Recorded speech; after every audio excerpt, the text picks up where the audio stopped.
Hey, everybody. Kevin here with Pursuing Pixels, and we've also got Pierre with us, the developer of Tinyfolks. Say hey, I guess, Pierre. Yeah, hi guys. Pierre Hi was. Baba, I joke. Hi Yeah, everyone. yeah. How's it going, everybody? Thanks for stopping in.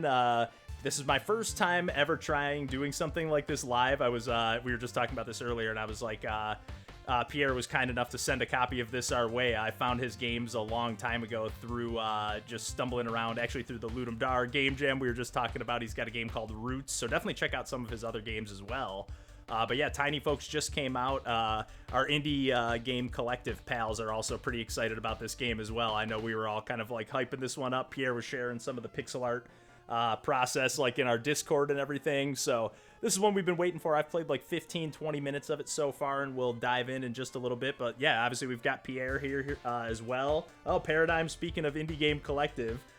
We got Paradigm here. He's the kind of the head honcho of Indie Game Collective. So yeah, we're just gonna hang out. If you got questions for Pierre, he can take the lead because sometimes when I'm playing these games, I'm like racking my brain trying to think and play at the same time, and I'm just like, oh my god, I'm making all sorts of stupid mistakes. So maybe this will be a little bit of a this will take the load off my brain a little bit. I'm sipping on Yeah, some sure. coffee here, and go ahead, Pierre. Feel free to ask basically anything. For those who don't know me, I'm Pierre. I made the entire game myself, so feel free to ask about anything regarding how I made the game, how launching a game on Steam works, how it has been for me, etc. So yeah, I'm here for that. So let's enjoy the game and yeah, play around.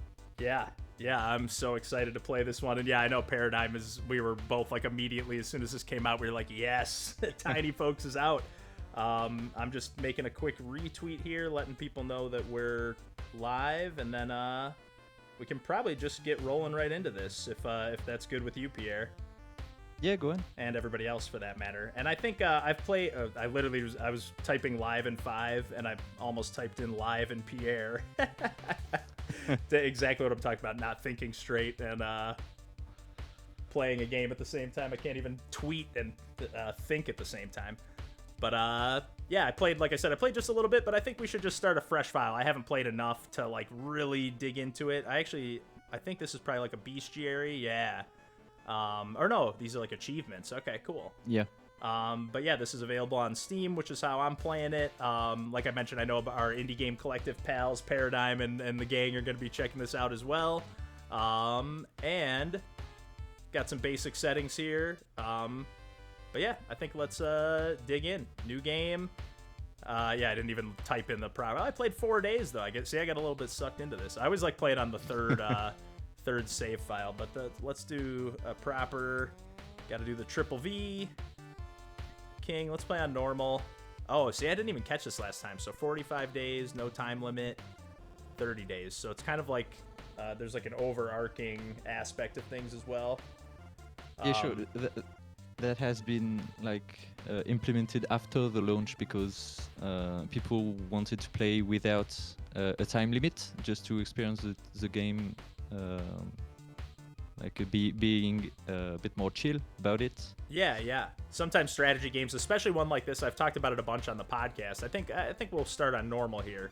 But yeah, on the sure. podcast, I talk about it all the time. Like right now, if you guys saw my streaming setup, it's ridiculous. Like I have my laptop on a little cart with an HDMI hooked up to my TV, and then a extension cord, USB cord with my mic, and then I'm kicking back on my grandpa's old recliner with my mouse on the armrest. And I love playing these games like where you can just kick back, and like I love even the 45 days is built into the intro here. I love that. Yeah. But yeah, I love just like kicking back and playing a game where I can play pretty much entirely with my mouse. I've got the keyboard handy just in case there's any like hotkeys or anything, but no action really, so I can just kind of leisurely kick back. I love playing these mouse only games. I'm all about it. I must agree. It's one of it's so good to be able to chill and do other things while also playing a game like at your own pace. It's really something that I wanted to make sure that the game could allow that. Yeah.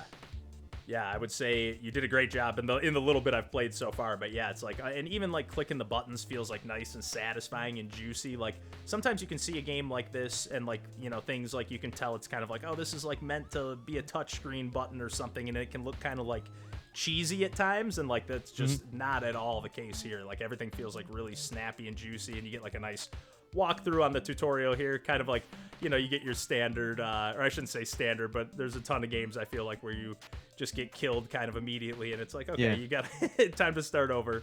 Now you know how to play. That's pretty cliche, yeah. Yeah, but I love it. I love it. It's a good way to start a game. Like teach you the ropes real quick, and then just start the action. I like it. That's kind of like I always like when games have like an overwhelmingly long tutorial. It's just like, oh my god. Yeah, because when I did, because before releasing the game, I had some friends over on Twitch play some beta versions, and at first there weren't any cinematics, intro or tutorial, and they started right into the town, so the next step in the game, and it's just so much information and not that cool of a gameplay to start with. So starting with combat is a pretty good entrée en bouche, as we say in French. So pretty good start to the game. Get you excited about it. Yeah, it's got a good like adventure feel, like just right off the bat. I'm just gonna double check and make sure that the music is loud enough here, because I feel like it could probably come up a little bit on the stream. This music's too good to be laying in the background here. I just wanted to make sure I could still hear Pierre okay. Yeah, there we go. I've been watching streams for like since the game launched, watching people stream the game, etc. And people I don't know, so random players or YouTubers that showcase the game, and it's so fun to see how people are enjoying the music, even if it's basically an afterthought. I wasn't planning on making something that is that jumpy and catchy, but it happens, and that's pretty fun to see people really enjoying the game for the music as well. Yeah, it's honestly a huge selling. Like as soon as I booted it up, and I don't know 100%. Oh, I gotta drag it in the team. That's right. I think I just have the king for this turn, right? I still gotta wait to like have my other teammate, or no? How do I? No, you can, because he's training, I believe. Oh, that's right. Yeah, I just acquired them, so I'm just on my own. Hey, what's going on, Nop? How's it going? Yeah, what a nice French lad. Hi, Nop. What a nice sus bird. Yeah, Nop is an amazing pixel artist, if that's who I think it is. Just incredible pixel artist. But okay, let's go on. I like even this overworld map, but yeah, I was saying, I'm not sure if you did this on purpose, but I'm pretty sure you did. Like on the title screen, the characters are like bobbing their heads to the music of the, and it's just like, it's such a good touch. I was like, okay, this game is the whole package. I just had a good feeling right off the bat. That's funny, because that's not really as planned as you think. It's just that I think I have a certain groove or tempo that I like things moving in and the music to be at, so a nice BPM, and it's just a happy little accidents. Yeah. So sometimes the animation just clicks right and goes at the right tempo for certain monsters in certain areas, etc. So that's pretty random, but it happens enough, and it's close enough so people can think that's purely intentional. Yeah, especially when you first boot up the game, it's pretty good stuff. We got another new member here. How's it going, Gayanetta? I like I like the username. That's great. Hi. But yeah, we're playing a little turn-based Tinyfolks here. We got Pierre, the developer, live as well. So if anybody's got questions, I'm just kind of chipping away. Literally just started. If you're just joining the chat as well. But yeah, basically got a few different options here, and I really like how, again, playing with the mouse, depending on, like, for a regular attack, I can't attack the enemy in the back, but if I do my burn, you can see I can pick between the two. But again, like, I tend to prefer to play games with a controller in most cases, but with a game like this, it is just so nice, like I was saying before, to just like kick back on the recliner and just click on stuff with your mouse at a really leisurely pace, and there's no like action going on. I don't have to worry about like moving out of the way or timing things or doing anything in fashion like that. You've played this one as well? Yeah, so it looks like you got another fan of the game. Okay, so I can either face the boss or go back to town. I think I should face the boss. Yeah, you can. Like, part of me is like, do I need to beef up a little bit? But I'm pretty sure. No. We got You have a burning attack, so you should be pretty strong against the tree here. Yeah, and I like how, again, like it just works so great with mouse-based games, like especially where it's only mouse-based and you can just like hover over a character, see what their weaknesses are. We just have one here, so it's just there all the time. But I'm pretty sure you had it set up in a way where it was you could hover over each individual character. Yeah. But yeah, it's crazy to me that the music was an afterthought to you, like in your mind, because to me it sounds like I would be like, oh man, like you took extra time and care to make sure that this soundtrack was like a little extra something special. Basically, I had some ideas, like a few ideas I had right from the start, where like the fact that the boss music and the adventure music beforehand are the same theme, and like the boss music is a more energetic version of the overall combat music of the biomes you are in. Right. But that was pretty much the only like music idea I had. The rest is just like I have basically 13 different biomes you can explore in the game. So that means 26 musics just for the combats alone. Next to that, I have the town music, the intro music, when you win the game, all that kind of stuff. So I had a crap load of music to make, basically. So yeah, it felt like writing music as fast as possible and a bit quick and dirty. Yeah. But people seem to like it, so that's cool. But yeah, it was pretty hectic on the creation part. Yeah, well, maybe that hectic aspect like let you like maybe some of that energy is why it has that Yeah, like maybe. jumpy like bounce to it, because it's awesome. And look at there's Nop agrees, got some straight up bangers, got some couple people saying this is their favorite game of 2022 so far. So that's no small words. I know that Nope is one of my biggest fan. He played the beta because he's part of the same pixel artist group. Okay, nice. Than me. So we were talking about the game, and he really enjoyed it. Nice. And had a lot of things to say about balancing some units, etc. So yeah, that's been really valuable help during development. Nice. And that's Baba awesome. as well. Which played the game as well. Oh, nice. That's awesome. Yeah, especially a game like this, I feel like it's impossible to balance it yourself. You know, you really need that. Oh yeah. Okay, so my teammates I got no teammates today. I believe they're all hurt, Let's see. We got. but you can still recruit someone. Okay. See, it says healthy and available. Let's But see. he's upgrading his weapon.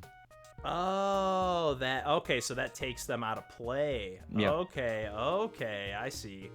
That's what. Because I think I was doing that I did something like that last time, and I was like, okay, I think I did something where I. Here, I didn't want to go in here. I want to go into the recruitment area. I love how they all have just like a random name as well. Yeah.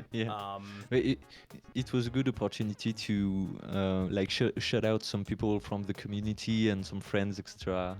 It's a nice way to add someone to the game without getting much work done. Basically, it's a pretty simple implementation. Yeah.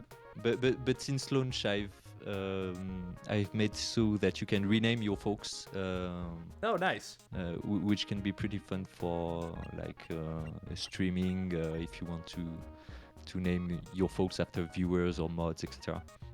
Now, is Um, it better for me to explore, or do you think I should sleep and get some more recruits back? You think I can go on my own here?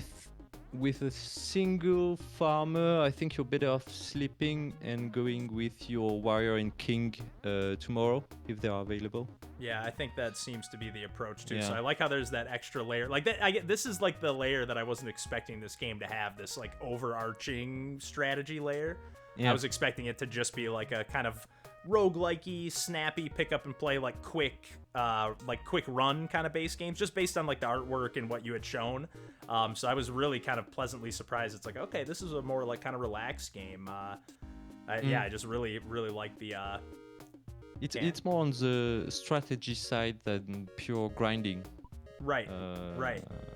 And just kicking monsters, because you basically can beat the game that way, I think, and I saw people doing entire runs, just sending peoples every day, but it can be basically every time you send people, you risk them being hurt. So if you're not perfectly sure that most of them will come back unharmed, it can sometimes be even worse to go on explore with an untrained party.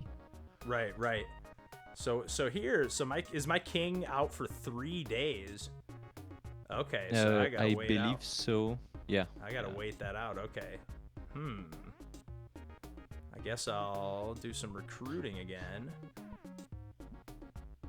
But I think with just a folk, like a standard farmer and a warrior, you can take on the. Oh, that's Goblins right. fairly. I've got the farmer. Yeah, I don't know why I was thinking like I gotta have the king and the like just because you said that in my mind, I was like, oh yeah, I gotta have the king and the warrior. But yeah, this should work just fine, and we'll go out and explore because I gotta get some money. Let's see, maybe carrot farm. We got a medium and an easy, so let's go easy. Yeah. I The love card form might be little maybe tough. too hard. Little tough for these Yeah. two. Yeah, I need my burn. So I got tomatoes, snack, heal, and I love those little opening like little splash. Like almost reminds you of like, you know how like before like a Kirby level or something in the old Kirby games they have those like little intro, like almost like a comic panel. I love those for this as well. It was pretty fun to draw as well. Like for the entire game, I was just making tiny pixel art, 1 bit, etc. Very very minimalistic, and I felt like doing more elaborate intros for biomes could expand the imagination of the player before entering it. So it's not just like, oh, I'm fighting tiny pixel. It's a city with a grime and thieves, etc. Or it's a goblin valley with rumbles, goblins everywhere, that kind of thing, just to capture the imagination. Yeah, it makes a huge difference. It really does. And I did like 1,000 icons. Yeah, the icon sheet for this game is pretty insane. Yeah. Yeah, it's nuts. Even just all the different like characters. And then I saw like you were like doing some tweets of like some fans and people that have played the game have like made their own versions of characters, and then you went and animated them and stuff. It's just so cool. Yeah, that was a contest I was running before launch, and I saw so many amazing characters, and it was like 1 month before launch, and I was like, damn, why didn't I think of this character to add in the game? And no, I can't. I don't have the time to contact everybody that made like a character that I like, to say, hey, can I bring it into the game? And then I must make attacks for him, animations, etc. So too much work. But yeah, there were so many great characters. Like a rat warrior. People were so creative with taking this 1-bit aesthetic and making basically every fantasy trope imaginable. Yeah, it was pretty insane. Yeah, I love that. And I love that you're like, yeah, I don't know.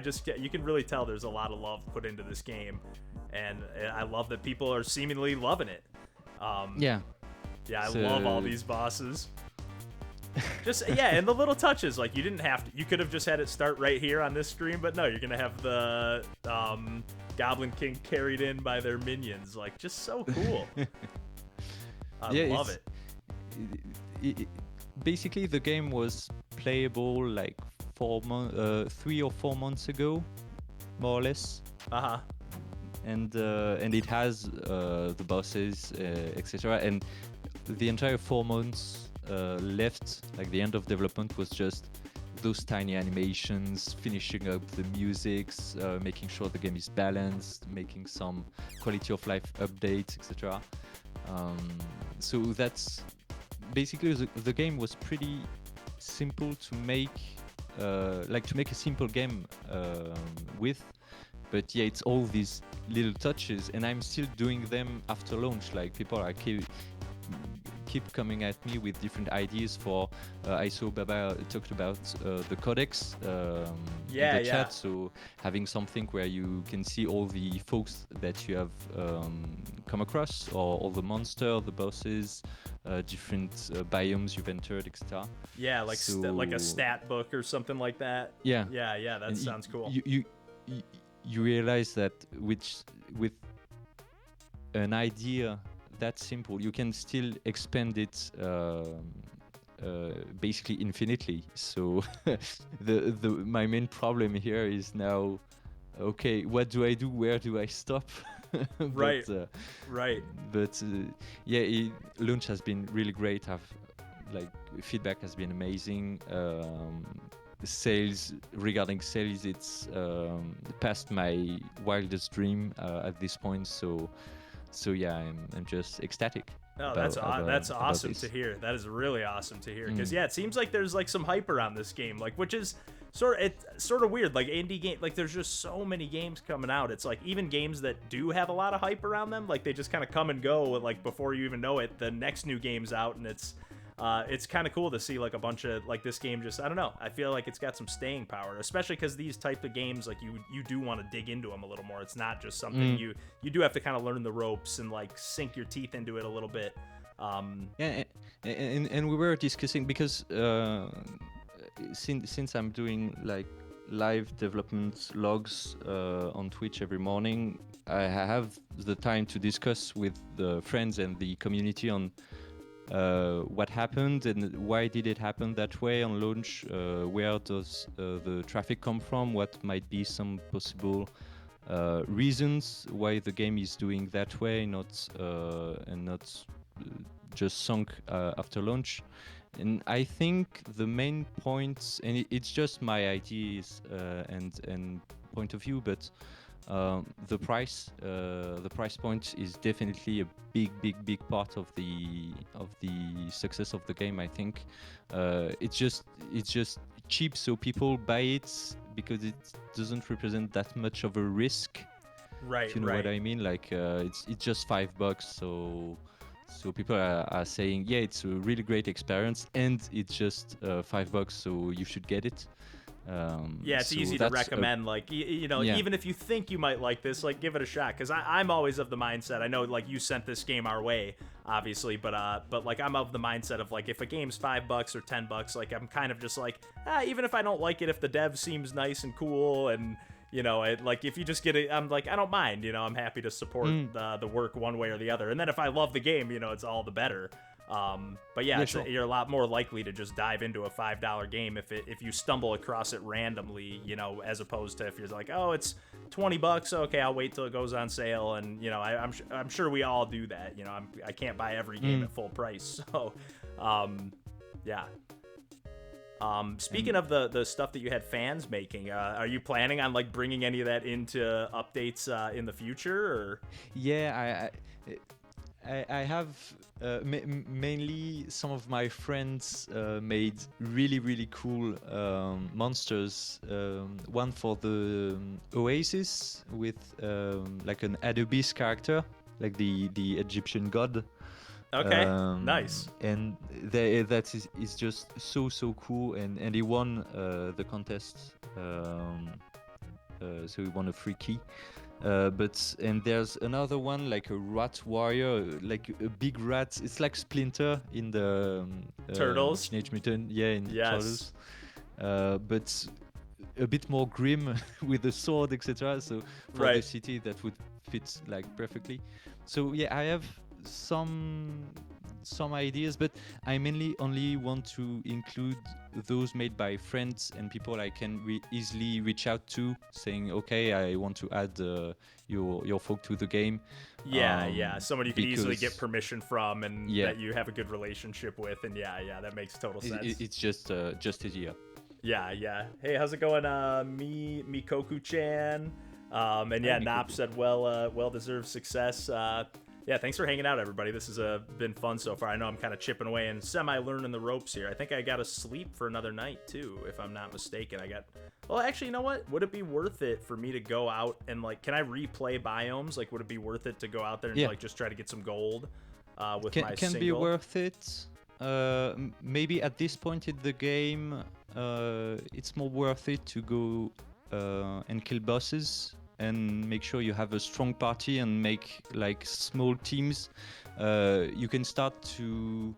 What I have seen people play with and do in the game is they have an A team and a B team basically. So this way you don't have to send only a single folk to a party. Right, so since right. you have 4 folks, you can have one like 2 one day and 2 the other. Right.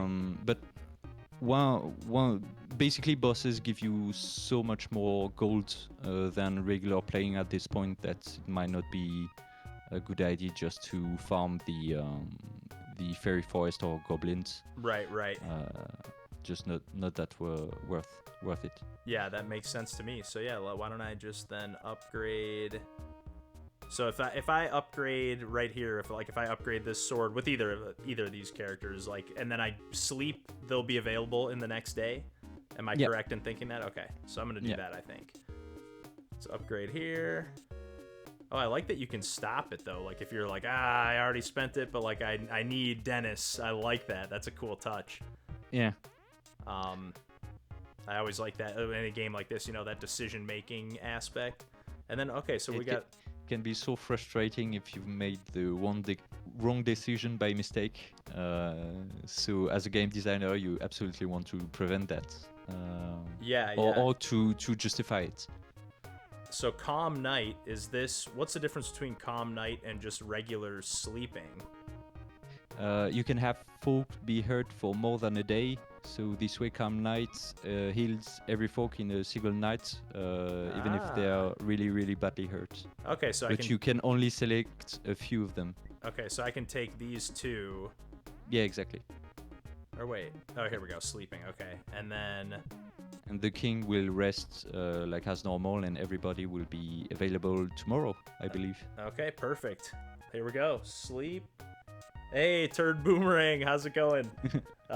Thanks, Turd. Yeah, Turd's got a cool game, a bunch of cool games, but Skeleton Scramble Deluxe is got kind of a similar, like, 1-bit pixel art style to this. I don't want to always say similar just because it's 1-bit, but kind of cool strategy game, more real-time strategy than turn-based here, but yeah, I thought Turd was saying earlier in the Discord, he's like, I don't think I'm going to be able to make it, I'm going to be busy around that time, but not so much, it doesn't look like, but let's see. Okay. Yeah, so glad you're here, Turd Boomerang. And I really like your game too. And for everyone in chat, go check out Turd Boomerang because it's making some amazing stuff as well. Yeah. And for anyone, please feel free to draw. I don't have, like, again, I know I mentioned my, like, crazy setup. Just popping in. Good deal. Hope you're having a good day so far. Let me go. Let's take. I think Farmer and King should be okay because then these two will be a little stronger together. So let's go exploring. Let's see. And you can go and explore just like the start of a mission. You don't have to go all the way to the boss. You can flee at any moment. Okay, that's right. I forgot. Like before the boss, it even like kind of lets you know, like, hey, you can get out of here if you want. Arid and suffocate. I like even just the little descriptions. The biggest farm on the island. Like it just gives you a little bit of the sense of place is just great in this. It's awesome. This is really incredibly well-made little game. touches. It's like one thing I really liked when I was studying game design back in the day is one of my teachers said basically 80% of what people are seeing in the game you will take like 20% of your time to do, and everything else is all that little touches. Like only one or two players will notice that, but that's what's important. That's what makes the game polished. Right, And right. that's what's taking so long to do in game development, is all these little touches, little tweaks. Yeah, it's got to be frustrating too, because it's like the things that it's mostly things that like most people won't notice, but if it wasn't so polished, it wouldn't be like people wouldn't love it as much. You know, it's like those little touches that even if they're not necessarily calling attention to it in their mind, it's what makes it so good to them. You know, that's why they're like coming back to it and why it's so addictive or why it's so whatever. You know, it's very interesting how that works. Like it's like it almost feels like, oh, I'm doing this all for nothing, but it really does pay off in the end, even if people aren't gonna immediately praise it. Like the music, you know, the music's very immediate. People are gonna hear it, and if they like it, they're gonna like it. You know, where they might not realize what they're liking about it so much, I guess is what I'm trying to say. And even why they are liking it. Like it was pretty interesting because like earlier today I was watching a sound designer playing the game, and he was noticing all the different like musical tricks I used. The fact that the theme during the intro is the same as the main menu theme. This way the transition is a bit smoother, etc. Just all the little things that nobody picked up on, but which improve the experience in a subconscious way. Yeah, that's a good way to put it. Subconscious. Yeah, it's like you're not necessarily registering it on a active level, or everyone's not. Maybe this because I went to school for audio engineering, and I didn't pick up on that immediately, but I do love all the little touches of just making things, tying everything together, making it a little more cohesive. Goes a long way. Sure, that's definitely what defines quality in the end. That's how people will perceive it, at least. Yeah, man, I really like this. It's not something that you can almost rationalize. Like you feel it, and you can't really pinpoint what's making it if you're not basically doing games yourself as well. Like other indies that saw the game and played it were more attentive to all these little touches and saw them more, but regular players like pick up on one or two little touches and mainly see what's missing because they have other preconception about other games they've played, etc., or how they like to play games themselves. So even with all the little touches I added, I still have to like code in a whole bunch more, and I still have work on that to do. But right. It's never ending. I was just literally took the words out of my mouth. I was like, it's never ending. Okay, do I want a snack or do I want to throw a tomato? I think I want to throw a tomato. I like all the little animations too of like the, like the poison effect on my characters and like the little attack. Like it's really subtle, but it's like nice and juicier when you collect currency and it flies over to the top left. And just everything's just really smooth, really cool looking. And the fact that the art style is so simple enabled me to do that amount of polish and the amount of content I wanted. Right. And I felt were right, because if I had even 64 pixels characters, like our folks are like 16 pixels by 16 pixels and just 1 bit, so 2 colors. I wouldn't be able to make the game like with colored sprites and 64 by 64 pixels with all the animations, etc. Like I have about 200 different monsters, more than 100 battle animations, tons of icons, etc. It's just so much work getting all that content up and ready for the game, and I'm reusing a bunch of content already, so it's I'm really cutting corners where I can, just to get the game finished. As you should. Yeah, that's crazy. Just even just already we've seen quite a bit of, distinct artwork, and yeah, we were only scratching the surface of the game so far. But yeah, everything just feels so satisfying. Again, too, that's not easy to do when you're just sitting. Like I said, I'm just kicking back on my recliner, clicking on things with my mouse. It's not easy to do to make that feel like infinitely satisfying to just, make decisions and click on them. But it feels like almost. It has a little bit of an action-y feel to it. I mean, obviously there's not action gameplay, but it gives it a little bit of that action feel. Like another game, a game that immediately comes to mind in that style is hold on, this is a decision to make here. Do I go to town or do I go to the next bat? I think I just go to the Go to town. Okay. I don't think you can handle the boss. It's a pretty tough boss. Fair enough. I'm glad, because I was gonna just wing it and go for it. So I'm glad you Just okay. save you there. Just save your king. Yeah. Unlock criminal training? Okay, so there's I don't even know what this is here. I don't know that I want to buy that just yet. Shoot, I was in the middle I'll of let you explore and make your decisions a bit. Okay, yeah. You're hitting the point of the game where you have a bunch of choices to do that can be pretty interesting, so I won't spoil much of it. Yeah. Let's see, learn how to cast magic spells. Okay, so they can't train when they're hurt either, so they gotta be recovered from that. I like it. Criminal training is killing me each time. I love it, Baba. I guess I'm gonna have to explore what criminal training's all about, but I think right now I feel like I wanna either upgrade one of these buildings or weapon upgrade somebody. I think I'm mostly...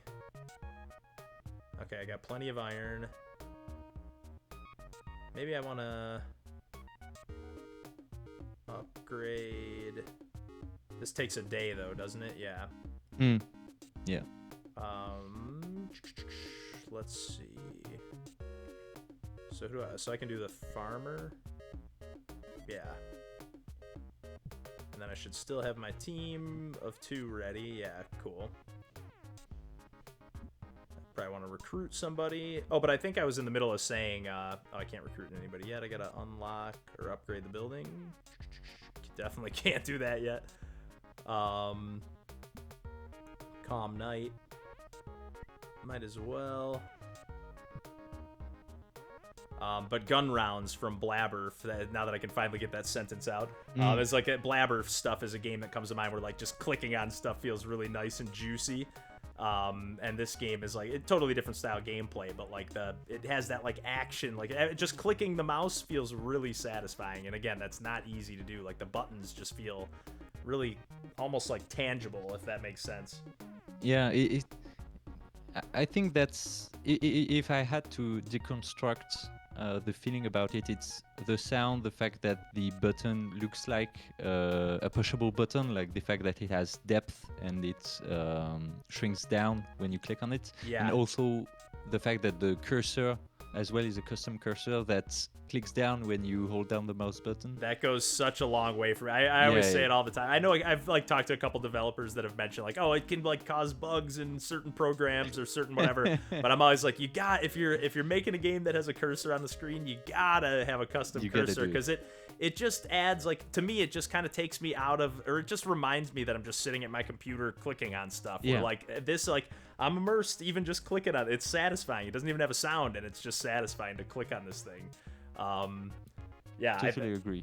Yeah, it's all pretty much a must. I do understand if it's just hey, it's just not working and I can't figure out a fix. I get it, but man, it really does add quite a bit in my opinion.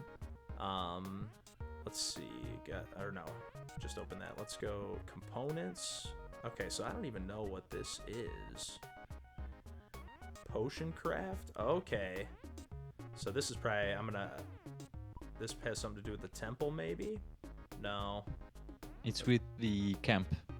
It's the second activity I you can see. unlock. Okay, nice. So I think I'm gonna need to get some more money again, though. I don't have too much at my disposal here. So I think I can... Maybe you can... no, you don't have spot to upgrade folks, so... Yeah, go to battle. Yeah, I think I gotta Best thing to do. hack away at it. Yeah. Now the question is, do I go back here? Do I scope out here? Do I? Maybe it's you can try the farm again. If you are a bit lucky and using your potions, maybe you can defeat the boss. okay. And what does the orange dot on top of here mean? Like this pulsating dot over You here? you haven't explored it yet. Ah, okay, okay, cool. I like that. I like this map too. It's got like that like Castlevania, Ghosts and Goblins, kind of like those old like Konami game vibes. Oh, and it's different each time. Okay, interesting. Because last time I think it was just like 4 of these chickens. Yeah. Nice. Yeah, it's random battles. Each time it's just the boss, which is always the same. Okay, nice. Plus It 5. adds like a bit of variety to the game, even if most of the monsters and combinations of monsters are, I think, quite irrelevant most of the time. That's one piece of feedback I've seen and felt watching people play. Yeah. Yeah, I think I could have found more ways to make enemy work together to create some interesting gameplays, like an enemy that heals another specifically, or synergies with different buffs and debuffs and resistance, etc. But yeah, would have required a bit of systems rework, like some more in-depth systems for damage types or stuff like that. Yeah, yeah. Definitely a little bit more going on for sure. Mm. I love that skull animation for that attack. I really like too. Yeah, like the color coding, the burn weak, the the green, red, orange. Like it's just really. Once you get the hang of it, like I'm still kind of learning the ropes, but like once I feel like you can internalize all these icons and stuff really quickly and just know, okay, this is what this is, this is what this is. And again, it really does help being able to play a game like this with a mouse, just to be able to hover over stuff and look at, okay, what does this do? What does this do? What does this do? Like just really quickly. To credit the fact that you can over capacities and monsters, etc., is actually Baba's idea, which is in the chat. It's an idea he had while he was playtesting the game a while back, and it was like the game was pretty much finished, and I'm like, how didn't I think of that earlier? Yeah. So yeah, so logical to do it that way, but I guess it never occurred to me beforehand. I think a lot of times when you're the one, like especially if you're like a solo developer, and I've never made a game, so correct me if I'm wrong, obviously, but I kind of feel like if you're like just so used to playing, like you kind of just, if there's a little quirk, you just kind of work around it, or you just, if you're the only one working on it, it's just kind of hard to think of, like it's easy for a little thing to slip by you and then be like, how did I not think of that? So easy. Yeah. And even testing the game is became such a chore, because I know everything about it, since like there's no surprise, no tactics or etc. When I'm playing the game, I'm literally just clicking buttons. I don't have the same feeling as other players regarding my game, which is completely normal. Happens to all game devs, I believe. Like the only way you could be fully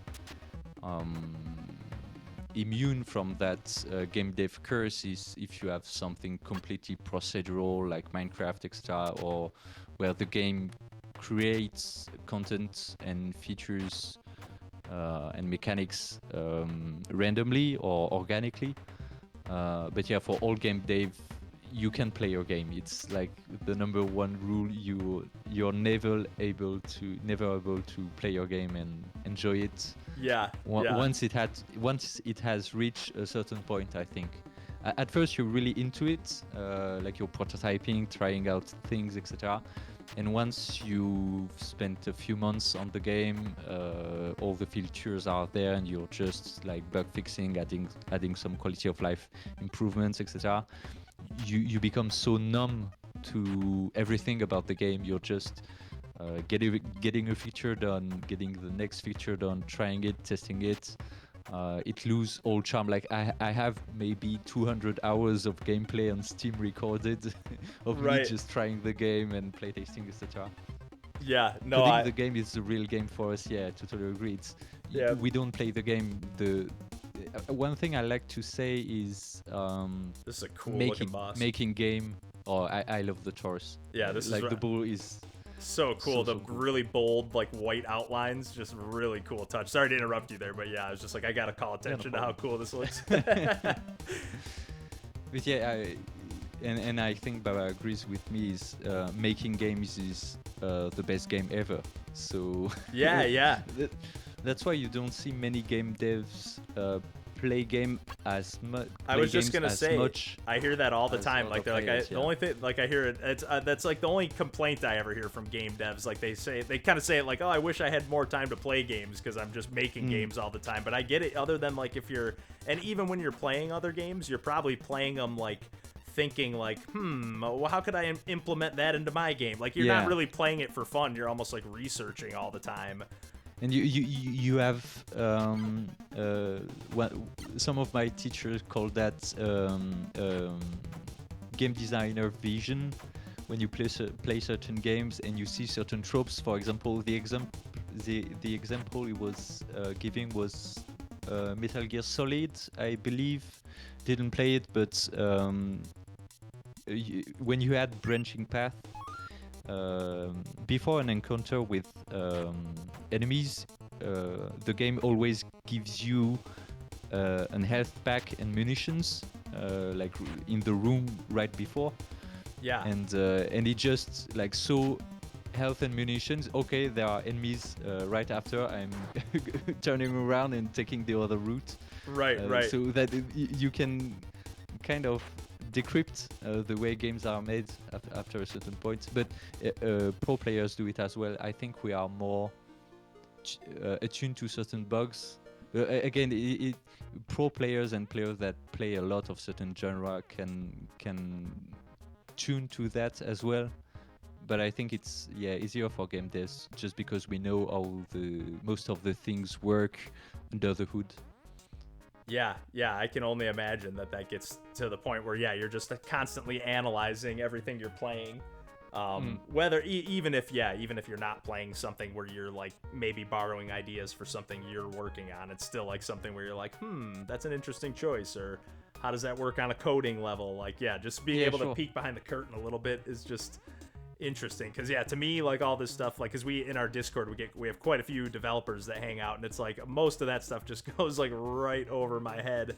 Like I have no clue what you guys are talking about. It sounds cool, but I'm like, I feel bad when I'm never able to like help or give any actual advice other than like what I would like if it were me, but I never am able to help on the coding front. But even between game devs, sometimes like we're all making different systems, different games, even to help a fellow game dev is sometimes quite hard. Even more if they are like solo game devs with their own architecture and they've done everything, etc. Other than just giving suggestions and game design ideas, sometimes they just have to find a way. Google it, I don't know, but get it done. It's sometimes the only way, the only piece of that advice you can reasonably give. Yeah, I like Baba here. Go to the least appealing place first, and then look for the boss last. That's definitely my, like, when I'm playing a game, if I feel like I'm going on the right, if there's a branching path and then I pick one way and then I feel like I'm going the right way, I'm like, oh no, I gotta go back. This isn't right. I gotta go back and I'm missing secrets. I might not be able to go back later. And that's funny. I saw some games where they warn you that you are on the main quest and that you are Like it's your last chance before you can go back. I always appreciate that when they have something like that. Last time I saw it was in the Outer Worlds, like the spacey RPG FPS. Oh, is that the one where it's like everything moves in real time, kind of, and you have to like? Oh no, that's that's Outer Wilds. Outer Wilds. Yeah, I always get those two mixed up. Yeah. If everybody gets those two confused, and they came out like right around the same time. Yeah. Yep. That's too funny. Really, really bad. And I have the same problem. Like my SEO on Tinyfolks is pretty crappy because everybody's that's searching for it on Google gets hidden folks. It's results. I kept getting that too because when I type Tinyfolks all one word, it automatically splits it and it goes showing results for Tinyfolks split into 2 words. And I'm sure in a lot of those hidden folks like articles, I'm sure people just like, which is another really cool game. Yeah, sure. But yeah, it's a bummer that it's kind of like that it auto corrects that and then makes it harder to find the game. Yeah. Because I feel like you probably went out of like I don't know, I wouldn't want to say you went out of your way, but I feel like you did pick a name where like it's not called anything else, like there, or even if there was something with Tinyfolks, it's probably 2 words. So like having it all one word is like to make sure that people can find it, and then Google's like, no thanks. Yeah, we'll make it harder anyways. That's when somebody told me that, because obviously I can't check my SEO myself just because like I'm making the game, so I've all the search terms and cookies and everything. Google knows I'm what I mean when I say Tinyfolks. Right. You've searched it enough, yeah. Yeah. When I heard that, people weren't finding it on Google, I was pretty upset. But I guess it hasn't been that damageable for now. I can't really imagine what impact it had regarding discoverability of the game. It's pretty hard to get data or even see what could have happened if the SEO were different, but it's something to keep in mind for the next game for sure. Yeah, that's a bummer though, but hopefully like Baba's saying here, you got some pull on this game, so maybe enough people search it and it'll eventually be like, okay, this is a game. Yeah. Let's see, where do I want to go here? I got 3 new choices, and I got a team full of 3, so I'm feeling pretty confident about... Oh, you know what? Hey, ancient ruins. I've been watching a bunch of documentaries and random stuff about ancient civilizations lately. Watched some with like my mom when I was back home in Michigan recently, so let's go over here. Although I wasn't expecting zombies. I was thinking maybe mummies or something. Too funny. Okay. I love this -3 attack and defense for all enemies. Like when you can slap all 3 of them with that at once, that's just awesome. It's funny because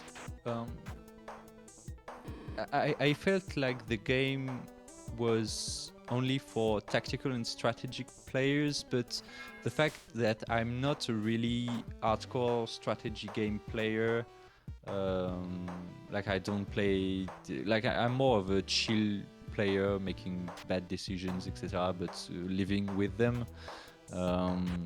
I felt I made the game easier than most turn-based strategy games, but with a lot of variety and things to think about. This way, even if people are making mistakes and don't play optimally, they can still win the game pretty easily.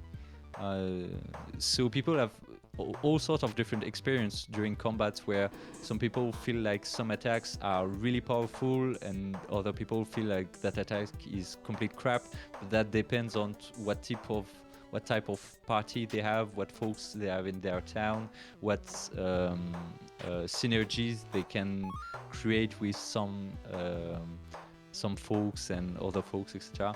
So that's one of the things that I think helped the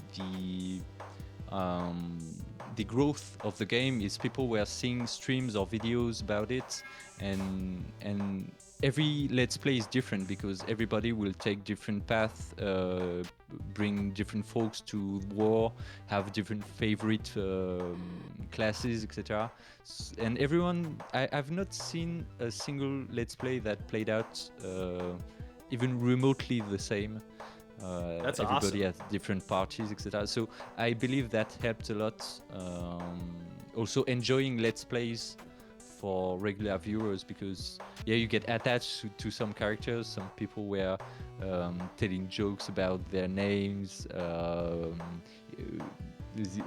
telling that they were crap because some of their abilities didn't work against certain enemies, etc. So Yeah. people are infusing their own lore and ideas into the game. Yeah. Because it's such a blank slate. It's only vague ideas. Those folks don't have full-on backstories.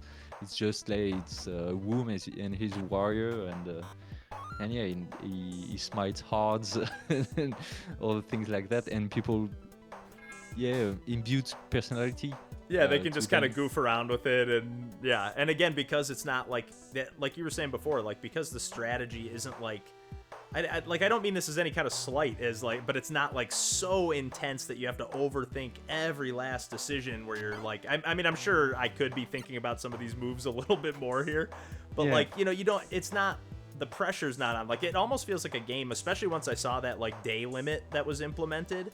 Like the 45-day thing. It's almost like, because there was another game I played. It was a totally different style of game. I can't think of the name of it now. It's like the heist or something like that. It was some kind of like, you get like 99 days to like accomplish something, and like It's yeah.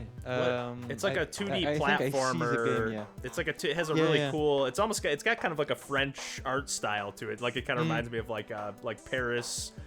As something about the art style, like I've seen games use that, and they're set in France. I think even the music kind of has like a French style. I don't know why I can't think of the name of the game, but it like is. I ended up playing, like, at first I was getting stressed out because I was like, oh, every decision, but I ended up just playing like 15 days, and then I was like, okay, now that I know what I'm doing, I'm just gonna start over again. And like this almost feels like that kind of game where like your first run is like, you're kind of, you're trying to win, but you're really just kind of learning the ropes, and then you're like, oh, okay, now that I understand this extra like overarching layer of the game and then the main mechanics, I can like make some better decisions my second time around. So it's like a game you're like almost meant to play more than once, but you still have a chance to win on your first try. It's not like it's meant like you have to just grind, because that can be frustrating when you know, like, okay, I clearly have no chance to win until I unlock these first 10 abilities or something, you know. And that's really something I realized once the game had launched, and players started giving me feedback about how they didn't like the time limit, and I realized that people didn't like the time limit either because they didn't like it in other games as well. Some people just don't like the stress and that comes with the time limit. It just stalls them. They can't make any decisions, etc. Yeah, it's like crippling indecisiveness almost. Like Yeah, you're like, I have to make exactly. a decision, and now I can't make any decisions. And the other thing is that at first it wasn't 45 days, it was only 30 days, which is a bit harder. Yeah. And it's a bit on the line where more casual players would start to lose the game on their first try, which is a really bad experience because the game over is quite underwhelming. So I wanted for basically everyone that can play the game to have a chance to win pretty easily on the normal mode, and then for other players to try out hard mode or other challenges if they want to make a second playthrough, now that they know the different mechanics. Yeah, that makes a huge difference, because I will say, you can start to like kind of fall off a game. Even that, I feel bad that I can't think of the name of that game, but that I almost bounced off that heist game because I was like, this is like so frustrating, and I feel like I'm burning all these days, and now I don't know, but I don't want to start over. You know, you can, like, it's, for me again, it's just that boils down to that crippling indecisiveness kind of. But here, I like, but even still, I'm feeling kind of the pressure of like, am I wasting a day? But like, should I have tried to fight that boss? I don't know. Baba says you should be less interesting, Pierre. I guess it's late on their end. I guess you're in France. For me, it's like middle of the afternoon, like, you know, going on evening here, but not super late on my end. 11 p.m. In France right now. Okay, yeah, So on yeah, the late side, yeah. I think Baba needs to sleep. He has to work tomorrow, so. Baba is sleep, indeed. There was just that Baba is You Extreme that came out of nowhere.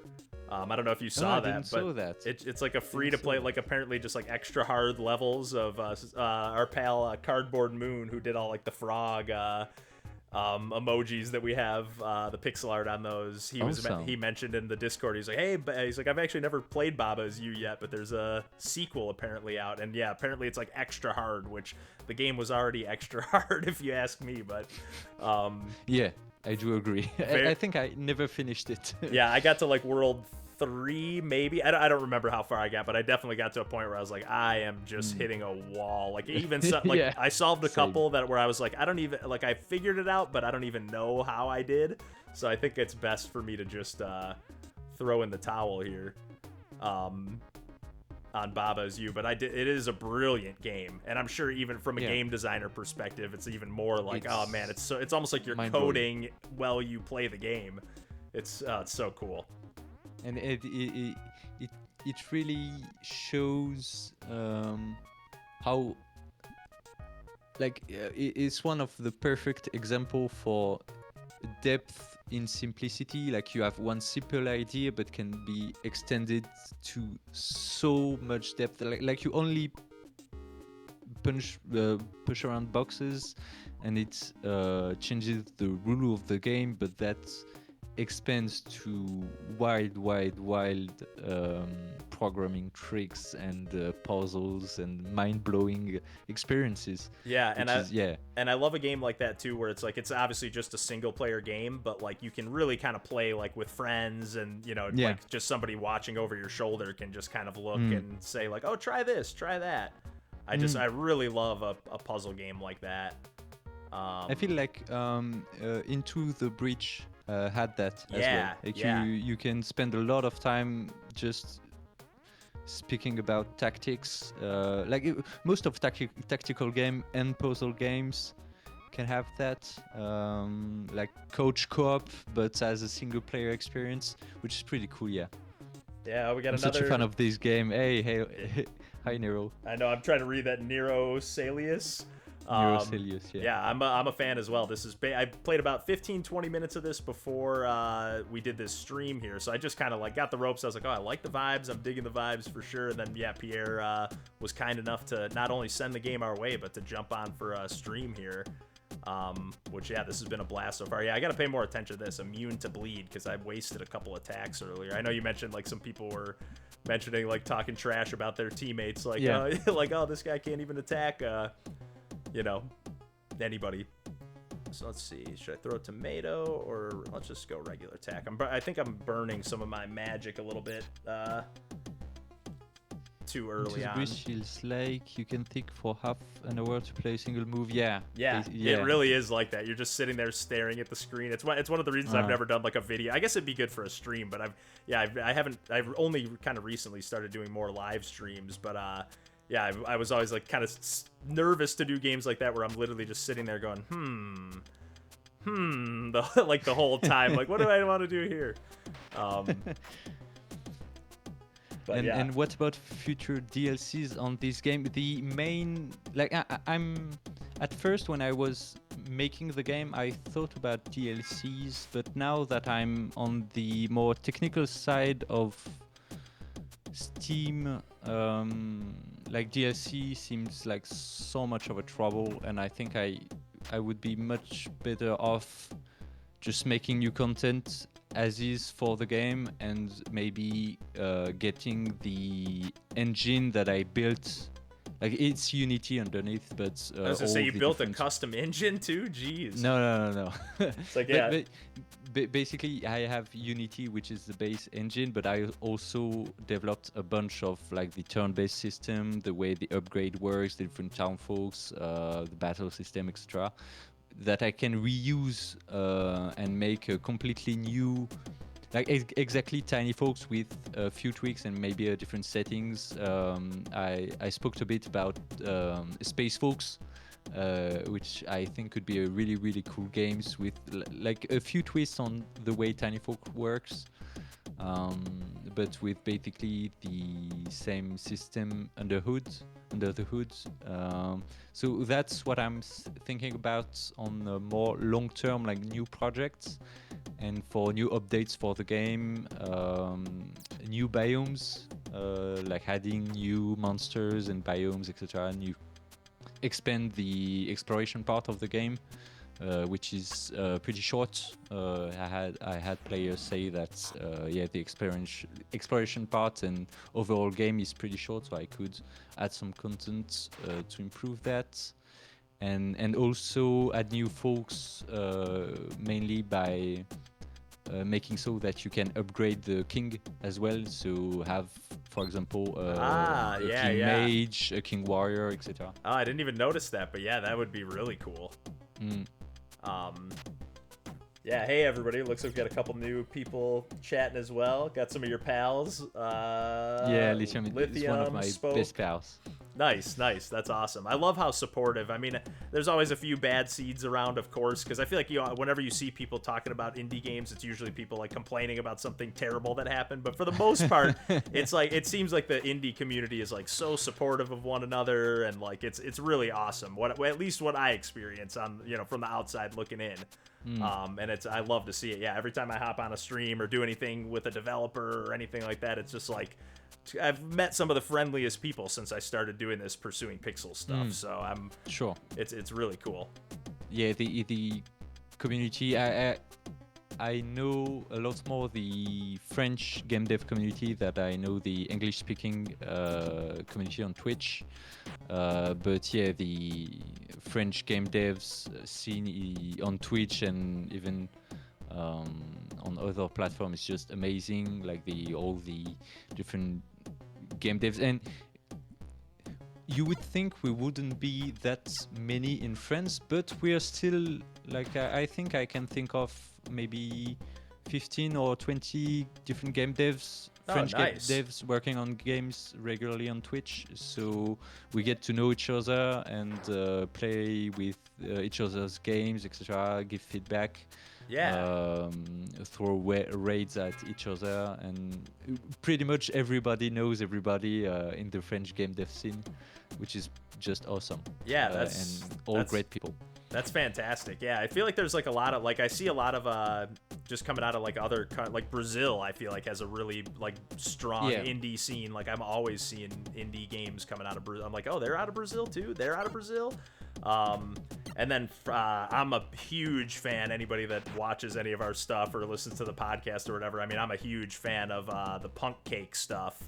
And I believe they're based out of France as well. I don't know if they all are, but I'm pretty sure they are. Yeah, but at least 2 of them are. Yeah, I know Remy. I know Remy is because I did an interview with Remy and had to kind of adjust for this same time zone difference. Where I was just like, oh yeah, we did that one like first thing in the morning. I think like 9 a.m. or something. Yeah, I think some of the Celeste team is from Brazil. I don't know if they all are, but I know I think there's at least someone on the team that's from Brazil. I'm not positive about that, Baba, but I'm almost sure about that. Yeah, I think having examples of successful people from your country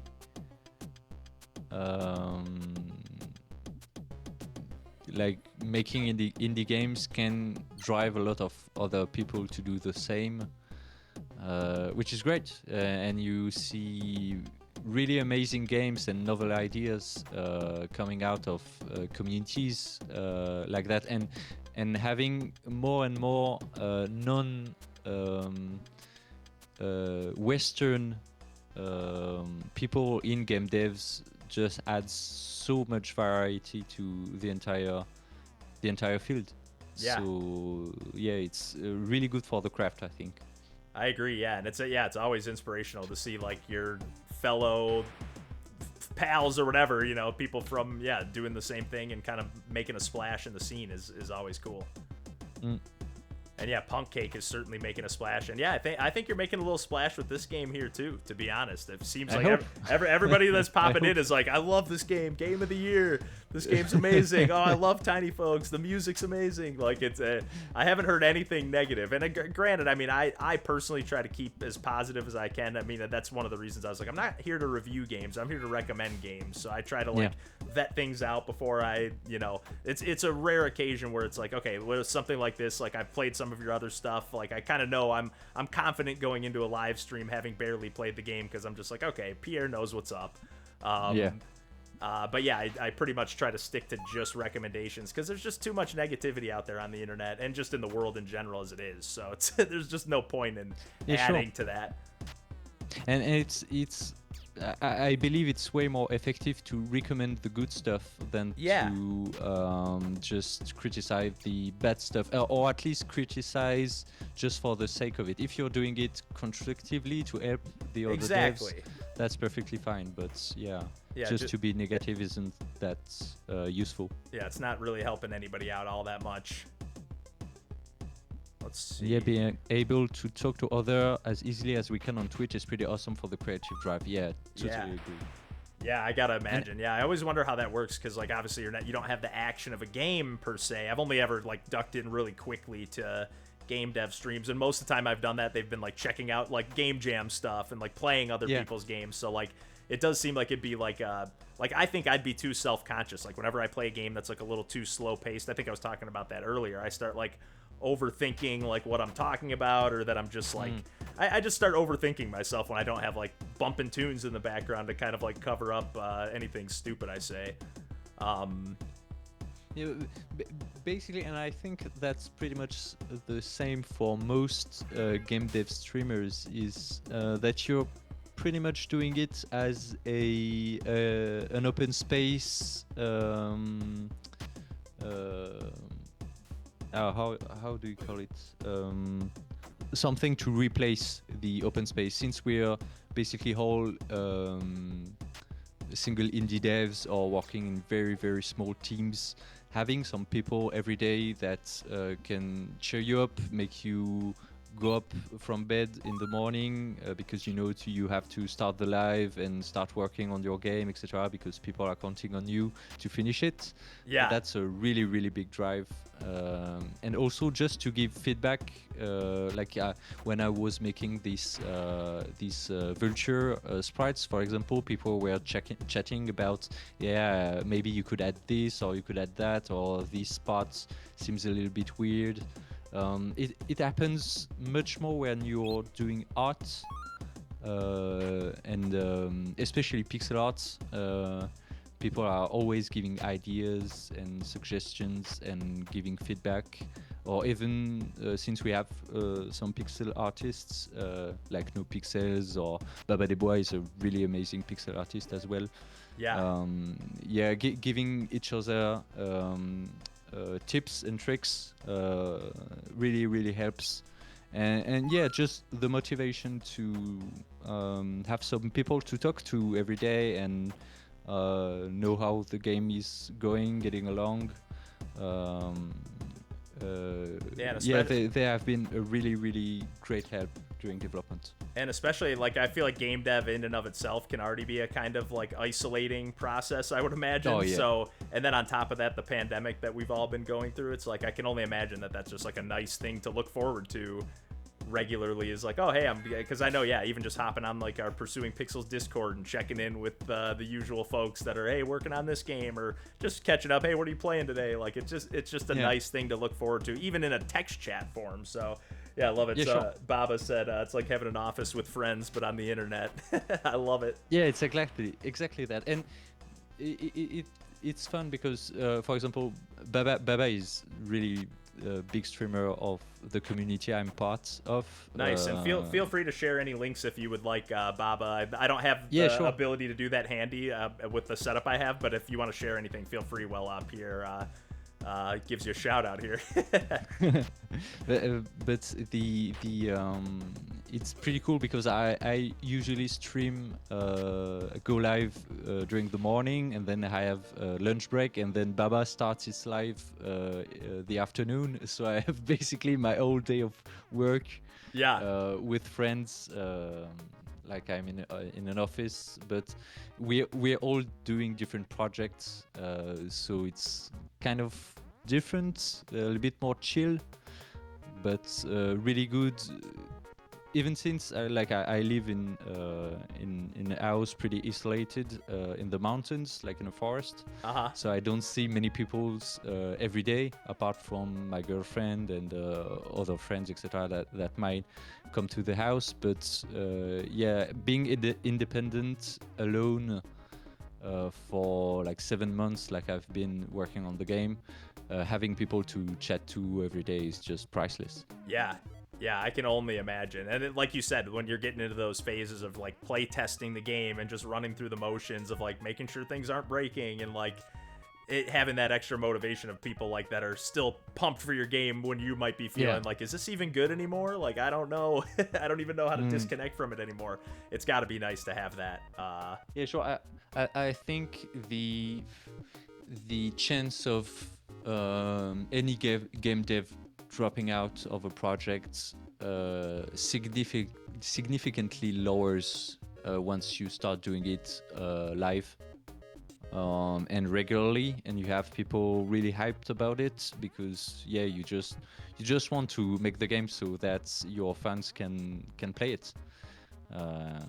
People that have followed you for months and months, seeing the game being made and just being so supportive, you just want to give the love back, with a nice little game. Yeah, I love it. Now I'm getting into some crafting here, a little potion crafting. Can finally add some items here. Antidote. And as Nero said, or simply brainstorm ideas to avoid creator block. Yeah. It's a great example. Basically, in this game, at one point, I had all the characters, and I had to figure out all the different abilities for all of them. So I think that amounts to basically 100 different abilities just for the folks alone. Yeah. And yeah, just throw on a live stream, chat with the community for about 3 hours, and at the end of the 3 hours we had all the ideas we need, and that's awesome. And if you're all alone, having to think about 100 different abilities for your characters, I don't know for everyone, but for me it can be kind of a chore. Like, I get through maybe 20, 30 different abilities before I start like losing steam, starting to having trouble finding new ideas or interesting stuff, starting going in circles, etc. with my ideas. And yeah, viewers of the channel just prevent that. They always throw in completely random ideas, and sometimes those are basically genius ideas, like perfect little gems I can add to the game that makes it so much more great. Yeah, sometimes, or even if it's just like, even if it's not a fully fleshed out idea, it's like even just that spark can get you running off on like a track that, it might have been something you wouldn't have thought of, but then as soon as it's planted in your head, it's like, oh, and then you could do this and this and this, and you just start. Yeah, it's so cool. I like how that like game dev has kind of become, through being like people being able to stream it. I guess people have been able to kind of like make it a little bit more of a collaborative process, even when you're not necessarily like working on a team together. You can kind of collaborate. That's cool. I mean, you've always had play testers and stuff like that, I'm sure, but it's like it's not somebody that's looking you work on something. Like, it's like having 15 regular playtesters when you're working. So it's kind of a different experience, but yeah, that adds so much and so much more enjoyable to work in these conditions, because when they are not giving ideas, they are talking about their day, or when you're streaming, you're also kind of an entertainer. Like, my goal isn't to just focus for the next 3 hours getting some features done, because I can always do that the afternoon. So yeah, morning, starting with that's why I like doing it in the morning, because you start your day, you woke up because you had to start the stream, and then you're chilling out for the morning, start talking with friends, getting some work done, depends on the day. Yeah, But yeah. just yeah, hanging around for a few hours with friends every day is just yeah, so great that we are able to do that now. Yeah, I love it. And yeah, it seems like you got a really great community here. I know you've already mentioned it, but yeah, it seems like they're like a really good community of super talented folks too. There's the best, purely the best. Yeah, best. That's great to hear, and it paid off on the polishing up of this game. Yeah, as Nero says, like if you feel kind of like part of the community,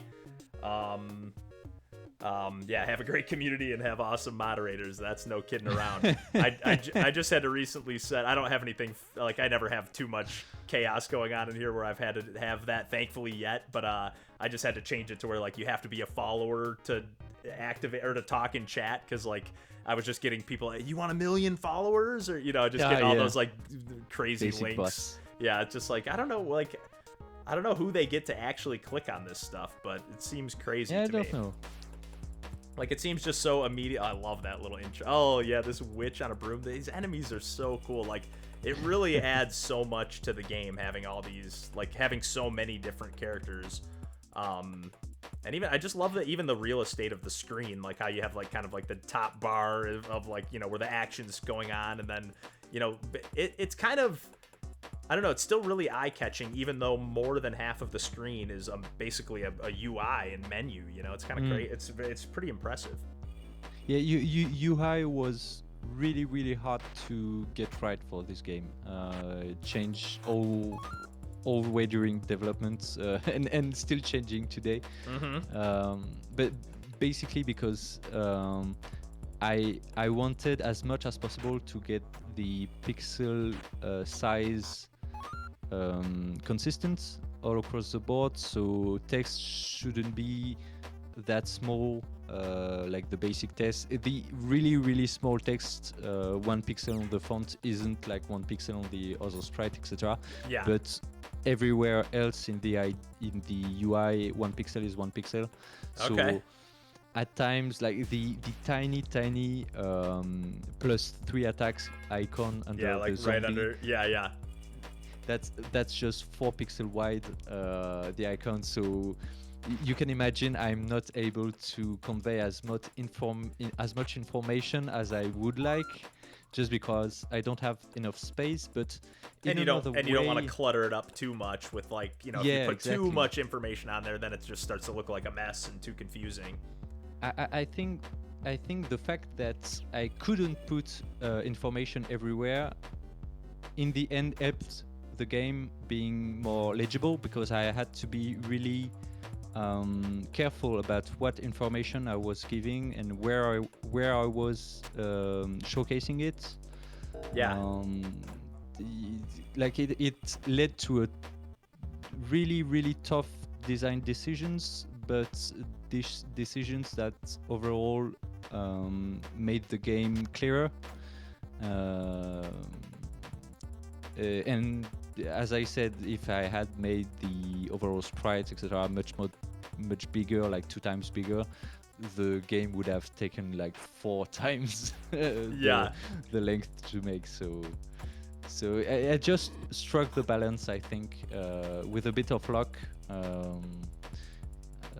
But yeah, it was hard. It was fun but hard at times to get the UI right. Yeah. It's nice too, because it's like a lot of times tactics games, and correct me if I'm wrong, but so far I haven't really noticed any RNG, like no random, like I'm not like, I missed an attack or anything. Like it's very much this attack does 0 damage or this attack does 12 damage. Like it tells you exactly what it does. And yeah, because that's something I think that was GMTK, Game Dev Toolkit, Game Maker Toolkit, that was making like last year a video about randomness and what feels fair as randomness in games. Yeah. And I really agree with his point of view on this issue, because he said if you have randomness help the player, for example, in Into the Breach, the randomness, like you have a 30% chance to evade an attack. Yeah, But if yeah, you or have, like they hit a building, but it still stays standing. You know, it's like, yeah, oh, I got one exactly. extra hit out of that. Yep, yep. That feels so much better than missing an attack. So that's where the randomness is against you. Right. So that's a balance that wasn't easy to make in Tinyfolks. So I just decided, you know what, no randomness, no unnecessary frustrations about it. It's not a game about luck stats, etc. It's a game about managing your party and having thoughtful decisions about your strategies and not relying on randomness as much. This way Yeah. you can really be 100% strategic about your playthrough without relying on random chances. And also you can, if you really want to, cheat a bit with the save system. Like if you miss an attack, you can reload the save, which will bring you back just before your attack. So Okay. that led to like optimal choices that perfectly optimal player would want to do that weren't fun at all. So that's why I didn't want it to add critical hits or missing attacks, etc. Yeah, I like that decision. Like, I mean, obviously it can feel good to like land a critical hit and stuff, but yeah, for the way Yeah. that this game's balanced here, I think it works really well. Like, it feels more strategic, almost more like it's not puzzly in the sense that like there's a scripted, decisions that I need to make to get through the battle, but it's like puzzly just in the sense that it's like just that every decision matters. Like, you're not just like, oh, I can just kind of click, my basic attacks and get through these easy stages. Like, pretty much, other than those first couple battles where you're just kind of learning the ropes in like the woods, like I've pretty much had to, pretty much pay attention to what I'm doing here. And I'd probably hopefully be doing a little bit better if I wasn't talking at the same time and playing. I always use that as an excuse, like, oh, well, if I wasn't distracted by, chatting with Pierre here and playing the game and talking at the same time, I'd be doing a little better. But you can say it's my fault, like no problem. Yeah, I'm blaming you. If I die, if all my party goes to hell here, I'm blaming you. That's hilarious. Yeah, but Baba just said that randomness can be infuriating in harsh tactical game. I believe, in tactical games, in strategy games, etc., it's really infuriating. And I do agree with the XCOM comment as well. But also, if that's done really well, and I think in XCOM that works right, because the game is like Tinyfolks. Semi-permadeath, like you can lose your teammates, but you don't lose the entire run. If you can go back on your feet pretty quickly, that can be less painful, basically. Yeah, you're not like totally. You can maybe bounce back. Yeah, maybe. And you like if you want to because XCOM and player and the games that include randomness in their gameplay can be much more tense. Yeah. Than Tinyfolks, for example, where you know how the turn will play out, and the only part of randomness you have is what attack will the enemies do, which adds a little bit of tension, but not as much as if every move adds a layer of randomness. So that kind of balance it. But it could go either way. I think it's completely possible to make a good game with random attacks, and I'm pretty sure it exists. Like Pokemon is an amazing example of that. Yeah. Like critical hits is one of the best feeling in the game because they have all these kind of other systems with like you don't have to fully rely on those critical hits to win the game. Like you can play with different types, different group compositions, what type of Pokemon you have on your team, what type of attacks they have, etc. So yeah, it's a balancing act like in any other game dev. I don't think it has to be banished forever from the game dev scene, like randomness. It still has a spot. There's still a place for it. Yeah. But it has to be handled well, and I think contemporary players are much more frustrated by randomness than older player were, like in the NES days and SNES days. Like the overall taste of the public changed quite a bit on this subject.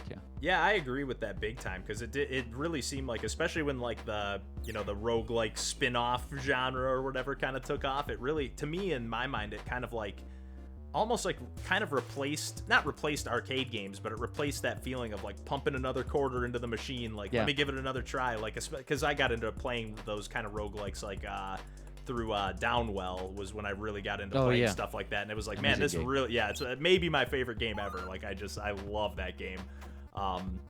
But yeah, like it had that feeling of like, oh, I died, and like it made the permadeath aspect made sense, where like before, when I was just like kind of like just hearing people talk about XCOM, I was just like, I don't really get it. Like, it's like, what's the point of it making a game so hard? And then it was like, when it was wrapped up in an arcade package, it kind of made sense. And then I was able to see like, oh, I do like that structure, and I do like in a strategy game where you're making a bunch of decisions. Like even in this game, I like how like the decisions of like the order of that you put your party in makes a big difference. Like I like how it's just it just goes down the line in terms of turn order. I think that's pretty cool.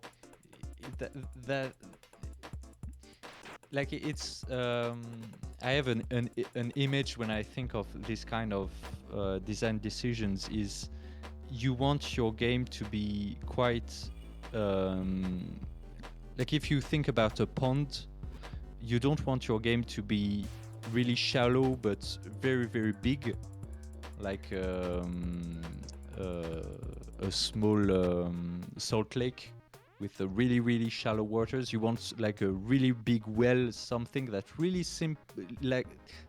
that seems really simple, but once you get deeper and deeper into the systems, you understand that, oh, okay, this character can works well with this kind of character because the turn order works that way, etc. And you start to uncovering all those different systems and see how they interact with each other.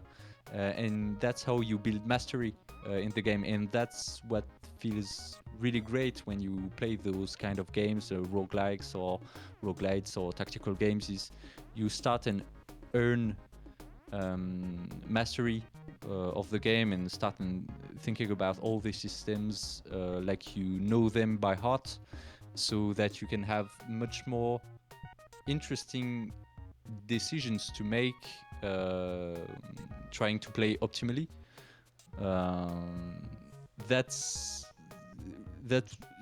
really something that I want to achieve for each and every of my game, but that's so much to get right, because having a bunch of systems interact well with each other in meaningful ways is simple but hard to get right on every aspect of the different systems. Like some of the bonuses that I give are maybe a bit OP or not as interesting, or can break certain systems, etc. Like it's hard to balance once you have all those systems in place, but if you get it right, like it's the best thing ever. You can play around with all the systems, know how they work in different contexts, etc. And I just want to point out Sbook's comments about round damages and power amounts. Yeah. Like you can miss the death, you can miss an enemy by 1 HP because you can have attack debuffs, etc. The main reason I made like most of the attacks be like deal 5 damage or 10 damage, like random outs like that. Yeah, yeah. It's mainly because it's easier for me to wrap my hand around and think about them when I'm balancing the game. And the other pretty important thing is for the players, it's much easier to get those kind of range of numbers, like between 5 and 100, getting to think about it, because it's numbers that we are used to deal with in our everyday life, whereas in certain JRPGs you are dealing with tens of thousands of damages, etc. Yeah. The maths are easy, yeah. That's something I kept in mind, like with the different costs, etc. With the how many HPs the different monster had, etc. But mainly it's just because it's much easier for me to balance when I look at my Excel sheet of all the different values, etc. It's like, okay, it's 5, I want to do like twice more damage. Okay, it's 10. It's just way easier to work with, also on my hand.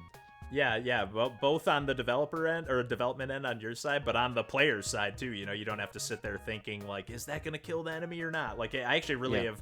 I could be wrong here as well, but it seems like the numbers are actually like adjusting on the fly. Like if there's like a status effect in place, or if it's like if an enemy is like immune to something, it will say like 0 instead of the 10 down here. It'll say attack 0, and like little stuff like that makes a big difference. Like it might do it for this. Let's see.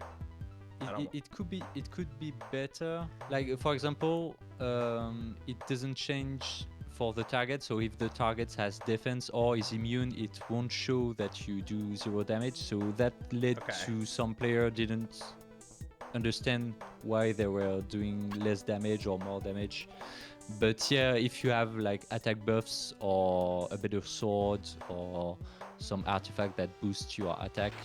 At first I didn't have it, so the player had to do the math in their head on the fly, and it's not a math game.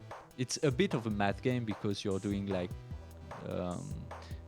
risk and reward calculations about how I can beat this like you do a bit of action economy basically.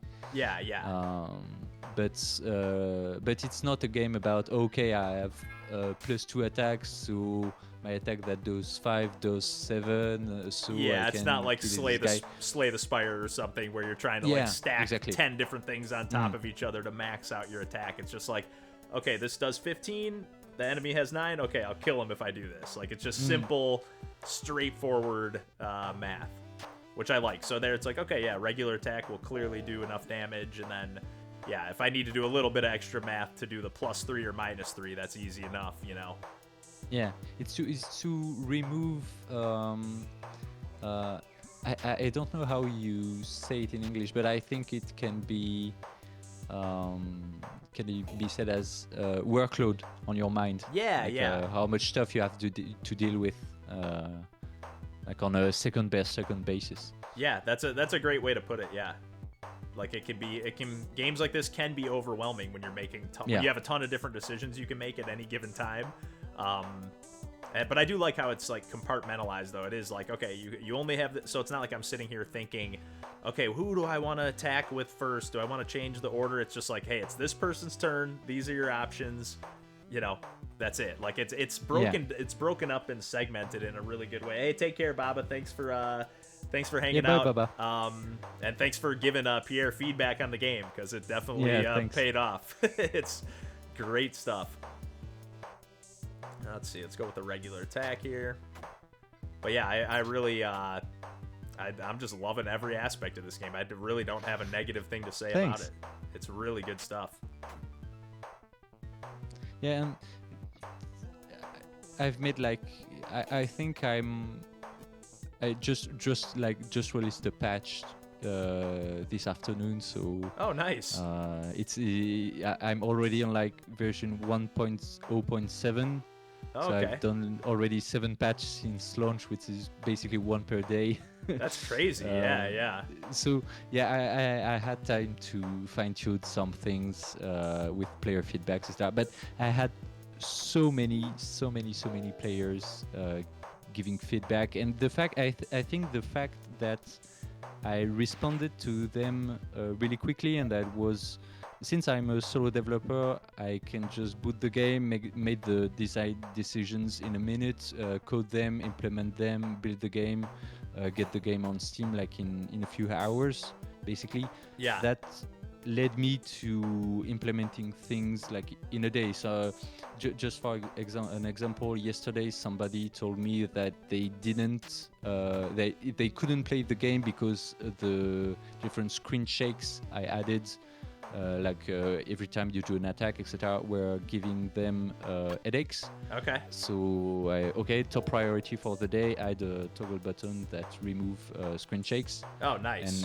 And player really enjoy having the developer listen to them and hearing their feedback and implement them really quickly in the game. Yeah, and especially something like that too. Like it's not like you can take every single thing and say, hey, I'm gonna put that in the game, or I'm gonna take that out of the game. But when it's something like that, like, hey, this person seems like they would enjoy the game, or they want to at least try to enjoy the game, but they're just not able to because it's giving them a headache. Like, you know, if it's something easy enough for you to fix, then yeah, that's awesome. And then for them to be like, hey, look at that, I'm just one random person sending the developer a message, and they immediately fixed it in the game. Like that, yeah, that's a great feeling. Even when you just get a response back to an email, it's a great feeling. So let alone getting a patch done the next day. That's awesome.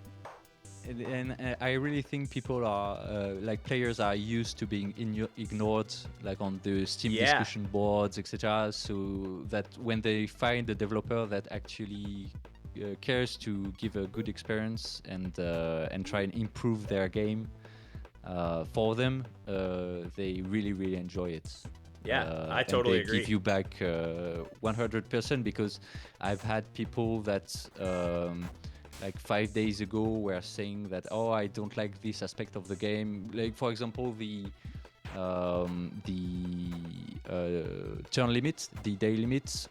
Some people were really vocal about this, a few days after launch. And now they are super active members of the community, writing guides, being on the discussion boards, helping other players that don't understand certain aspects of the game. Like it can really pay off in the short term if you launch a game and listen to your community and players that have bought your game and say, okay, I don't like this aspect, or this could be improved, or even, hey, I have this cool idea. Like somebody today gave me the idea, like I added a troubadour class that you can only get in the inn, so a bit of a secret player, secret folks. Oh, that's cool. That I added after launch, just because I wanted to add another folk. Yeah. You said, what was it called? The troubadour, you said? Troubadour, yeah. Nice. That's cool. Kind of a bard. Yeah. And some guy today I saw on the discussion board said, hey, do you plan on adding Troubadour as a base class? Because I want to see what a Troubadour warrior would be, or a Troubadour mage. And I'm like, that's such a cool idea. Right. Pretty hard to implement content-wise, because I have to do like 6 different players for all the different combinations, etc. Right. Different attacks. But yeah, that's such a cool idea. That you're like, I kind of want to. I'm thinking about it. I want to do that, yeah. So, and you want to tell them. So yeah, you write a message. That's such a cool idea. Might not be in the game tomorrow, but definitely we'll think about that. And oh yeah, thanks for listening to my ideas. I think I have the perfect size of community engagement right now, which allows me to do stuff like that. Maybe if the game completely blows up, that would be unfeasible, just to respond to everyone. But Right.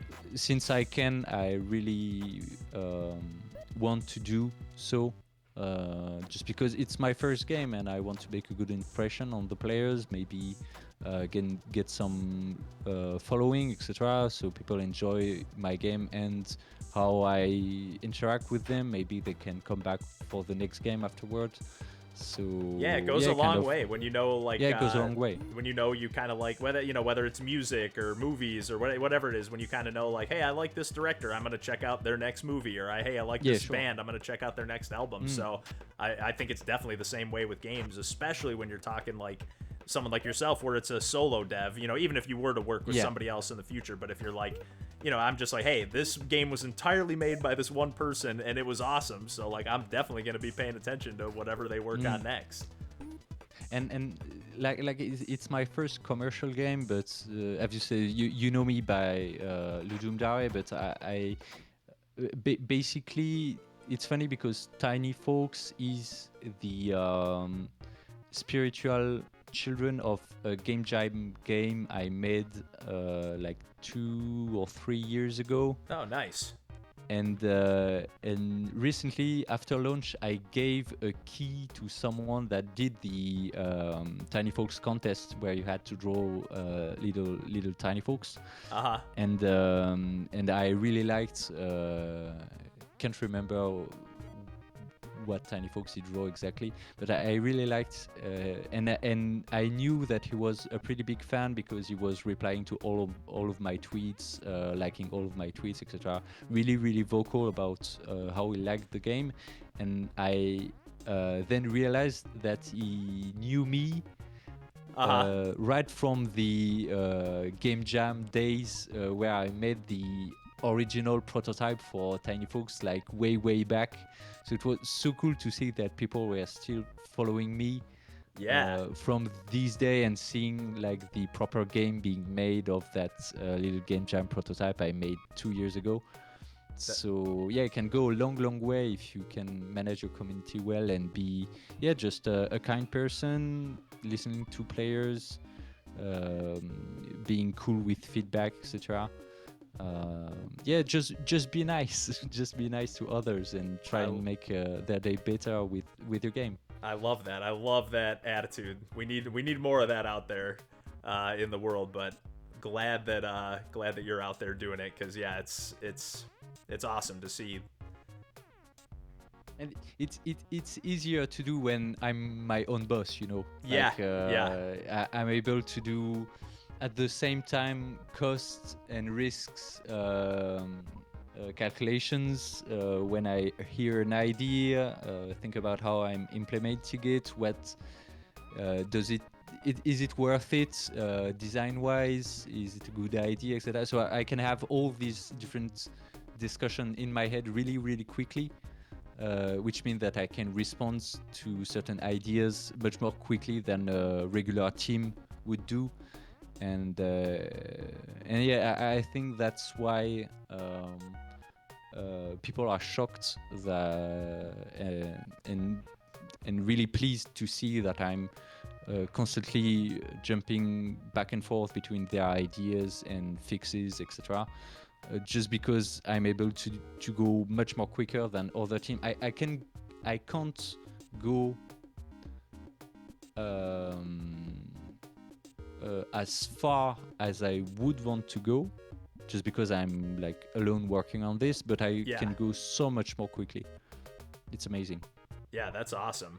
It is fun to, like, when you have the autonomy to kind of work just entirely on your own. It can be overwhelming too. There's a lot of stuff to do, but it can be very rewarding to just be like, okay, I want to try this out and see how it works. If you like it, stick with it. If you don't, there's nobody you have to like agree with, because it's just super stressful. Like even just having played in bands, when you're like, someone is like, oh, I think we should do this here, and somebody else is like, oh, I think we should do this, and it can just be stressful, because otherwise you're just trying to make good music together, but you're kind of arguing about making good. It just, the tension can be weird at times, so it's nice to just be like, sometimes it just be like, okay, I like it this way, and there's nobody to disagree with me on that.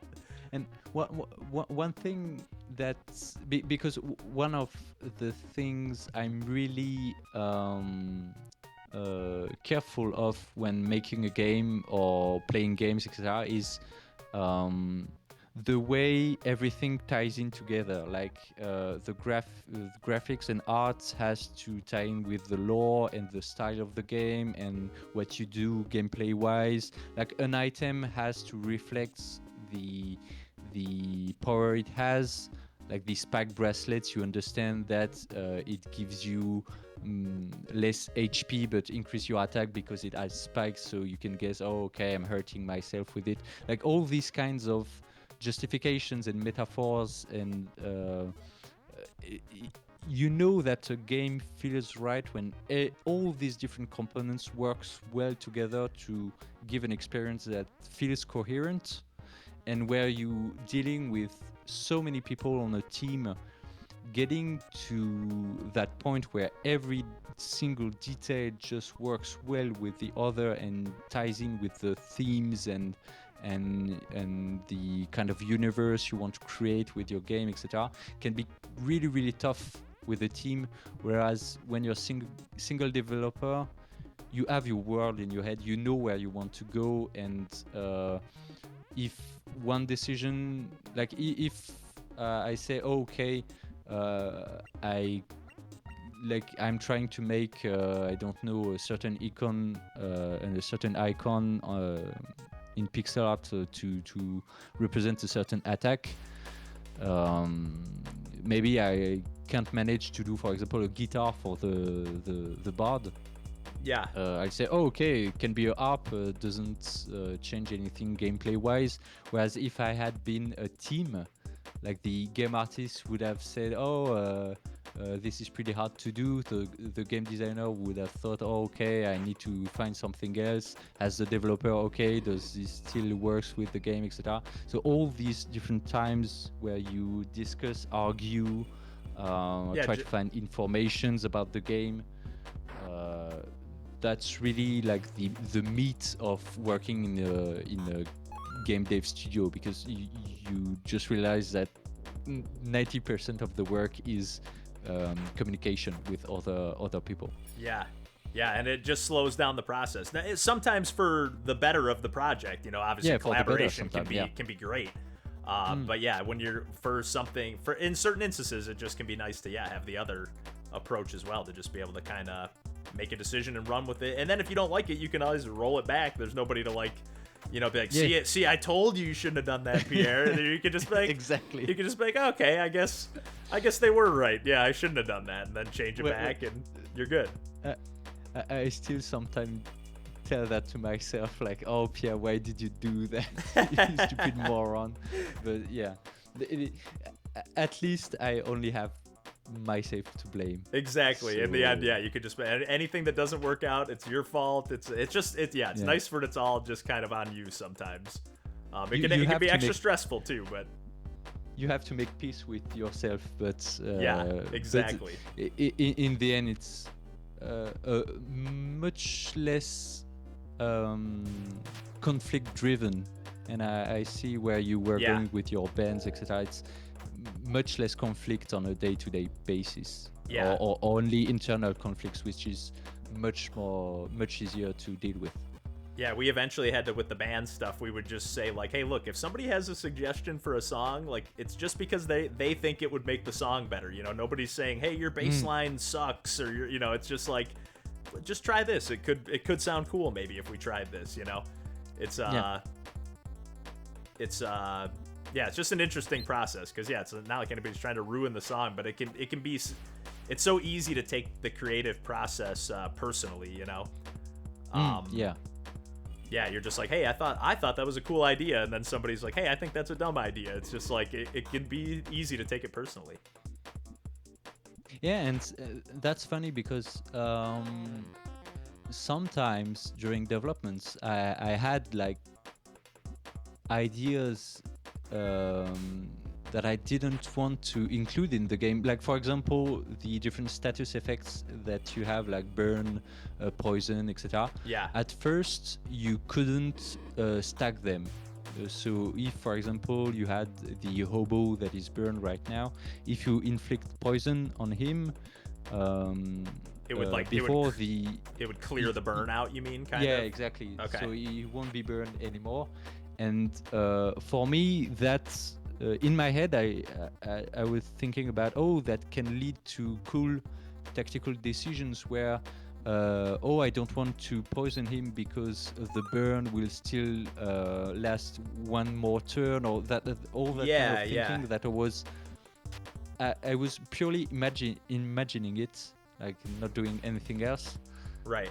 But after talking to players and seeing the first playthroughs, I and in the chat people were saying, "Oh, I find that kind of weird, etc. Are you sure you don't want for statuses to stack, etc."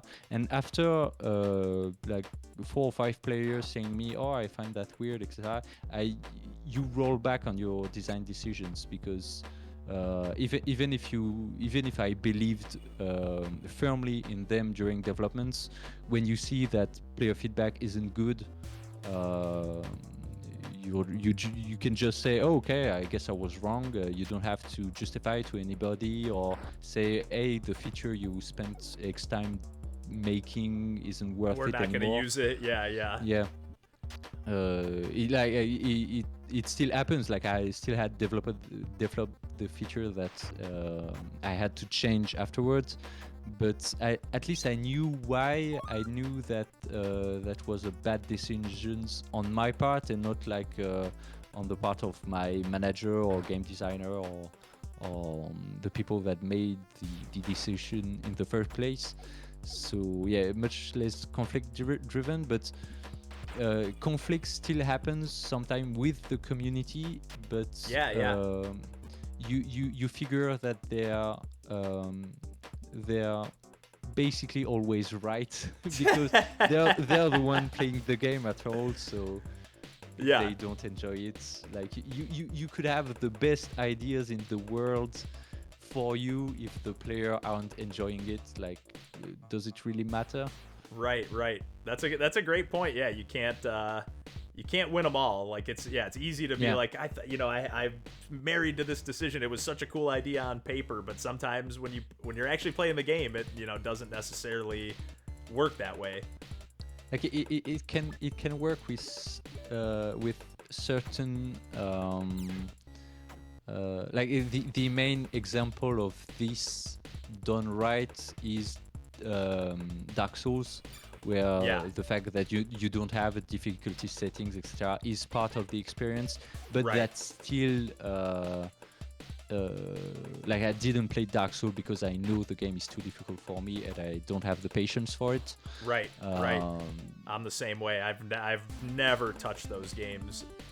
So how much is that a good decision? How much is that a bad decisions? It's like an endless debate. But I think for small games, indie games, etc., you're much better off listening to the community and making sure that the most people, because you won't reach everybody. Like you'll reach at most like a few thousands people, like unless you have an insane success like Vampire Survivor or Among Us or right that just makes a splash, or even Shotgun King that just came out from Punk Cake. I don't think it's as big as those games quite, but it still made a pretty big splash for them. I know they were kind of like splash, man, we're like now we're bringing the game to Steam and kind of like focusing on this for a little while, and it kind of like altered their plans a little bit because they're like, oh man, we weren't I think they made that for Ludum Dare actually, and then they were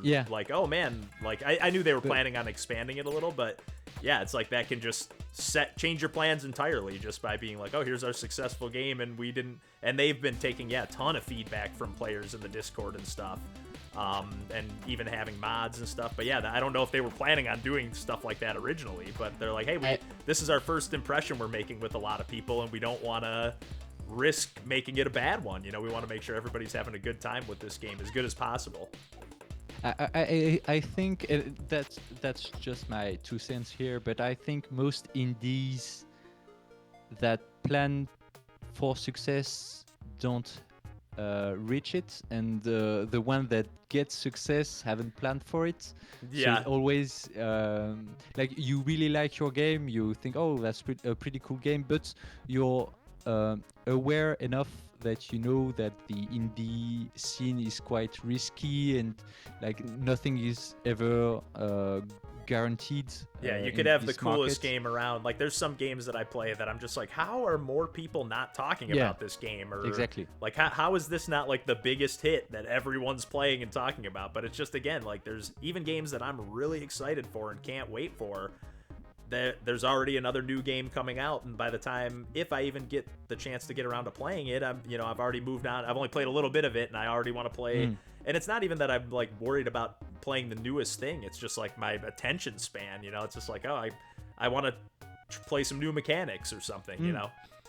So many new content. So that's why I think the healthiest way to approach launching a game nowadays is and it's basically the philosophy I have for most of the game I plan on making for the next year or two, is to get a game good enough that you really can sell it as a unique experience, and then if the game picks up some steam and gets like good coverage, etc., then really think about expanding it Yeah. rather than spending like 5 years on a game and hoping like it's the best experience ever, but hoping it goes well sales wise. So that's a different way of approaching, but it's tricky, because that could lead to more crappy unfinished experience, Right. Or and like that where can you're tire left. players. Yeah, or where you're left thinking like, oh, this game is really cool, but like it's a little shallow. Like it doesn't have enough depth Yeah. to like keep playing it. It's like a cool idea, but it's a little. There's not enough there to really for it to really catch on, I guess, and beyond just people playing it real quick. And it's that balance. I think your approach makes a ton of sense though. Like it really, like like put a lot of thought into what you're making, but like don't put all your chips on that and spend because you'd hear it all the time, like I've worked on this game for 10 years and burned myself out, and nobody's even paying attention to the game. It's like that I can only imagine how demoralizing that has to feel over time. That's awful. So awful. yeah, I haven't experienced it, but I can only imagine how that can be devastating, basically. Yeah, and how do you have the motivation then to work on the next game after that, or work on an update, or work on making the game better or whatever. It's like it just I can't even imagine bouncing back from that. And I think I've thought about these small development cycles mainly because I'm coming more from the game jam scene, so I'm pretty used to making games in a really short amount of time. Yeah. That's what I'm used to. Like I'm not coming from like I've worked in game dev studios in the past, but we weren't doing like 2-year production times. We were doing like small games, 6 months tops as development time. So I'm pretty much in the same ballpark now regarding development time, so 6-7 months. So I'm pretty comfortable with that time span. I'm pretty sure I can basically provide any experience like finished and playable in that time frame. Nice.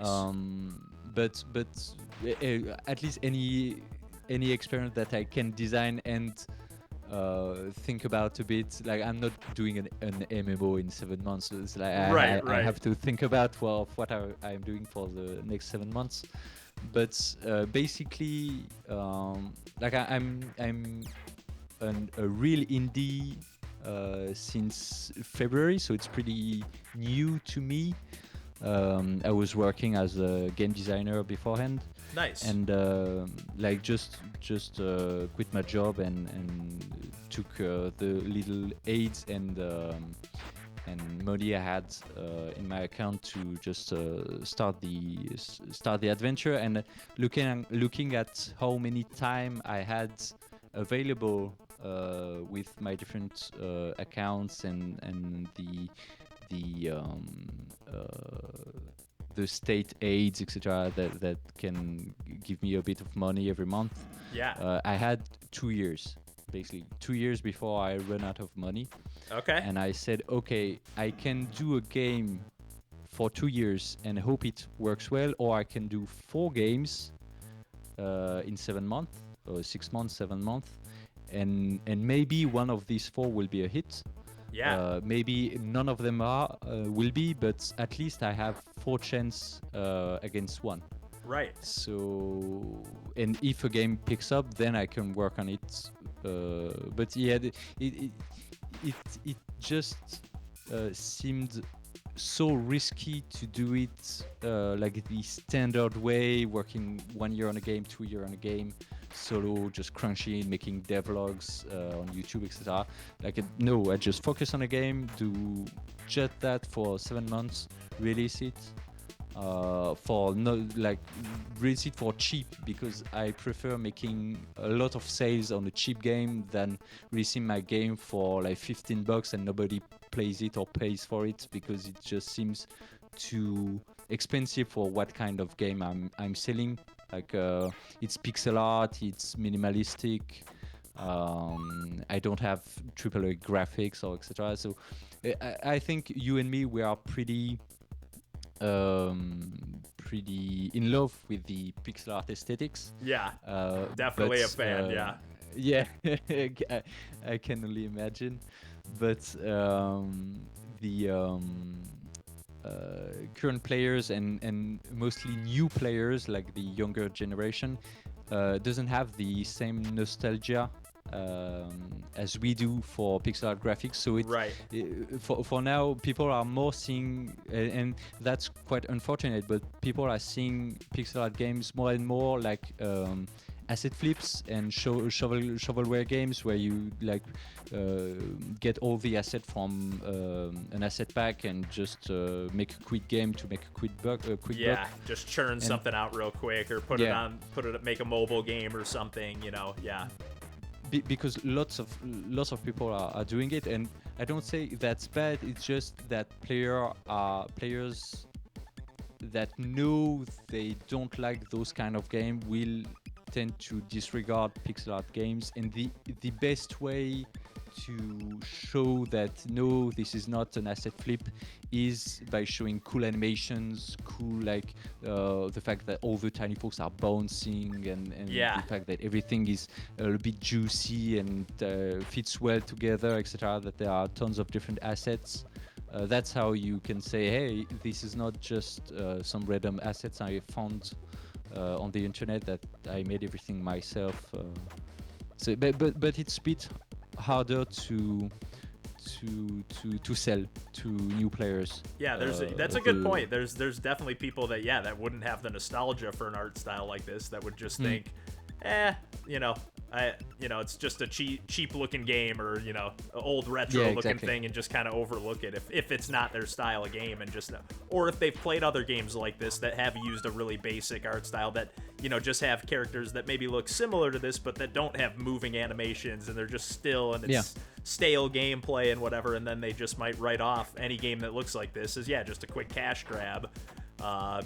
When it has nothing to do with the art style, or I mean in this case it does, though. It is like that bouncing effect and stuff, like, is what makes the game, not the only thing that makes the game special, but is a big part of it. It has been like one of the biggest selling point of the game during the development. Like all the Twitter threads that I saw, people talking about the twerking rats, everything bounces, etc. Clearly, the pixel arts community on Twitter really liked the aesthetic, which helped a lot during development. Also getting feedback and getting a bit known on certain scenes, pixel art scenes, etc. Really helped. But I don't think that would have worked as well if I don't know. I just think I fitted well with my art style and the type of games I were making. Maybe for the community I tried to target at first, and then it just snowballed a bit, where people were finding out about my stuff, liking it because other people were recommending it. But I can definitely see how if you don't do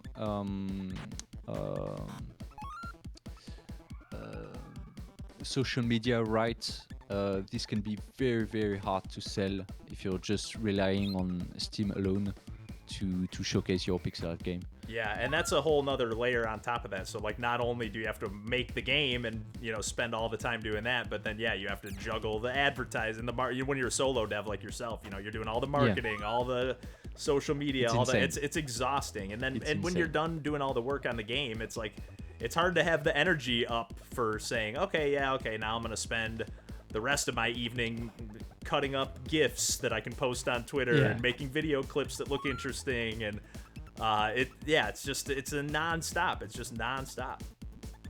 And you don't it's funny because I stumble across a lot of new game devs, hobbyists, and or students, etc., that are starting to make their first prototypes, or they've made a few game jams, etc., and they want to make a full-fledged game, and you just don't realize. Even I've made like 20 different games, free games in the past 2 years, basically. Jeez. Some long, some shorts. Yeah. Basically during lots and lots of game jams. But yeah, so I was pretty. I knew about everything that needs to be done to make a game and publish it. So people can play it for free on itch.io, etc. Yeah. But I knew going into the development of Tinyfolks that I knew nothing about selling a game on Steam, marketing, etc. And I didn't expect for it to take so much time. It's like marketing is so time consuming, you can't even realize it. Like it's a whole insane. Second job. Like as you're doing it, I'm sure you're thinking like, I wish I had literally had someone like hired to do this for me, because it's a whole separate set of skills too. A lot of times, like even for doing a stream, I have to like I very rarely like actually do a stream on like an actual like scheduled time, because like I just never know how I'm gonna feel on any given day. And if I'm gonna be like in the mood to be like on, if you will, you just have to be like in the mood to not necessarily be on or put on a personality, but just like be on in the sense of like just engaging with people. It takes a lot out of you. And then when you're on top of that working on a game or marketing your game, it's just you're already drained from the work itself, and then you gotta like kind of be like, okay, and like you said earlier, like you're kind of like also entertaining at the same time when you're doing like a stream and developing or something. So it's just like, you kind of are doing that while you're marketing your game, and it just gets, everybody's got different personalities, but like I don't particularly like to constantly say, hey, look at me, look at what I'm doing. Hey, look at my cool game, look at my cool videos, or look at my cool whatever. Like I don't like doing that all the time, but you have to, otherwise it just gets lost in the shuffle. So well, it can help that more so as a solo developer, but as a solo developer and streamer, it really helps to be a bit narcissistic. I do confess, but yeah, that's pretty draining. And I say it's narcissistic, but sometimes you just feel humbled by other creators, etc., and you say, okay, you get a bit of imposter syndrome from time to time. But I could see but that yeah, for sure. The community just holds you back and says, no, you're doing something great, etc., and pushes forward, which really helps. And feeds back into the narcissism things, etc. So it's right. like an infinite circle. But it sure helps. It sure helps. Yeah, no, that makes perfect sense. But I don't know. How are you feeling here on your end? I know we've been streaming here for a little while. I could probably go ahead. I guess we can stay like if anyone in chat has another question, I guess I can stay for like 15 more minutes. We can chat a little bit and then I'm off to bed if Perfect. that's That good works with you. perfect for me. Yeah, we can do like one more Do day one more cycle here. battle? Yeah, exactly. And then see if anybody has any other questions. Yeah, thanks so much for doing this too. This is already. Yeah, this is great. This yeah. has been fun. I was gonna say I have no idea how it's been working on the back end on the stream side, but so on my front end, it's been like I haven't had. I was expecting way more technical issues with being this is the first time bringing in like live chat, but so far so good, I think. Let's see, I got people in for the calm night, so I'm good here. Yeah, I think I can do a sleep. Yeah, I think you can sleep. I really like how this upgrades or like shows you your bit of, and to be honest, I'm really looking forward to like diving into a second, like a new run on this. Like I'm looking forward to playing this one out, but like now having the insight I have on this stuff, it's like, okay, I can make some different decisions along the way here. I think you are pretty much ready for hard mode next time. Okay, that's good to know. Good to know. Yeah, I think you've gotten the gist of it with on your own time making decisions and not while talking to me, etc. I think you can have you've basically seen all the things you have to do. Yeah. To make a perfect hard run. And yeah, jokes saying that 21 days actually not unlocking the super duper secret achievement. Yeah, that's too sad, but maybe another time. Oh, I like these crystals. There's a speedrun achievement for finishing the game in 20 days or less. Oh, nice. That's cool. That's like an extra hard challenge, I guess. Yeah, like extra hard challenge, exactly. I really like when there's like, incentives for like, so like, when I got really good at playing down well, it like, instead of the game getting boring over time, it actually just got like, okay, now I'm just going for higher combos, and now the game is like fun in a different way. Like, I love when a game can kind of like let you like add more difficulty if you want. Like, it's not necessarily a difficulty setting, but you can say, hey, I'm going to try to beat the game within the 21 days for that extra hard challenge, but you don't have to, you're not toggling something on or off. I like that. And I think you can even, because there are so many ways to. Oh, you've added a new achievement. Yeah, I added the hard mode achievement earlier today. Nice. Just because I saw a stream of someone that just spent like 3 hours beating hard mode, and at the end of the stream, and I don't even get an achievement for it. Oh, okay, sorry, guy. I'm gonna make the achievement soon. I love it. People get really hung up on the achievement stuff sometimes. It's pretty funny. It's insane. Yeah, people are nuts. But you gotta get those achievements. I get it. It is a weirdly satisfying feeling to get an achievement sometimes. Yeah, it's the completionists out there are like the strangest of breeds. Yep, I used to be that way for the longest time. Like, not that I 100%ed every game I played, but I would always try to get all the collectibles, and then I realized like the only reason I never finished like RPGs or Zelda games or this and that is because it's like I'm trying to literally talk to every person in the game, and it, I'm basically making it not fun to play pretty much. So I kind of have gotten away from that over the years. But it's still hard. I still try to do it in like platformers are the type of games that I'm always like, but I gotta try to get everything. Yeah. Some styles of games are more fit to certain types of players. Yeah, that's for sure. But even that's go ahead.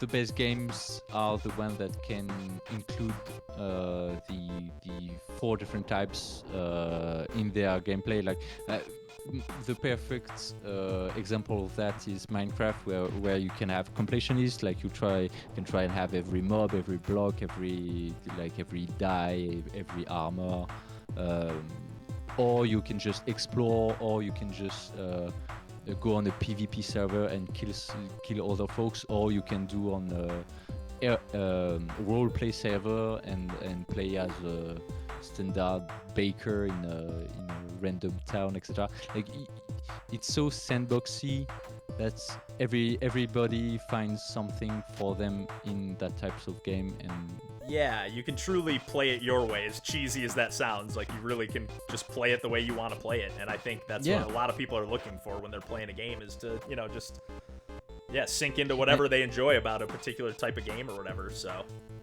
and more so now because people are getting more and more used to this kind of sandboxy experience, and that's really tying to what I was saying about earlier about the best game is making games yeah, for game devs, but I really see that also coming to regular players with the whole trend of make your own games like Roblox, yeah, Super yeah. Mario Maker, etc. It's really a big trend, and even since Plus COVID 10,000. start. Amazing. Oh yeah, the ill potion. Yeah, all that, That's like, why I'm sure. yeah, it'll always 100% fully sure. heal you. I love it. Sorry to interrupt No you. amount of debuffs will prevent that. Yeah, that's amazing. And- Sorry and to it's interrupt funny. you. Yeah.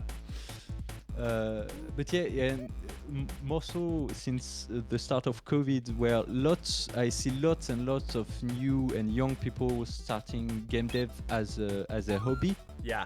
Now that engines and tutorials have become like commonplace, I really see that the act of making games, like making music, once making music were only for professionals, and now you can basically hire a teacher that can teach you personally to play certain instruments. I really see some kind of trend going that way also for game dev. That's awesome. In the near future.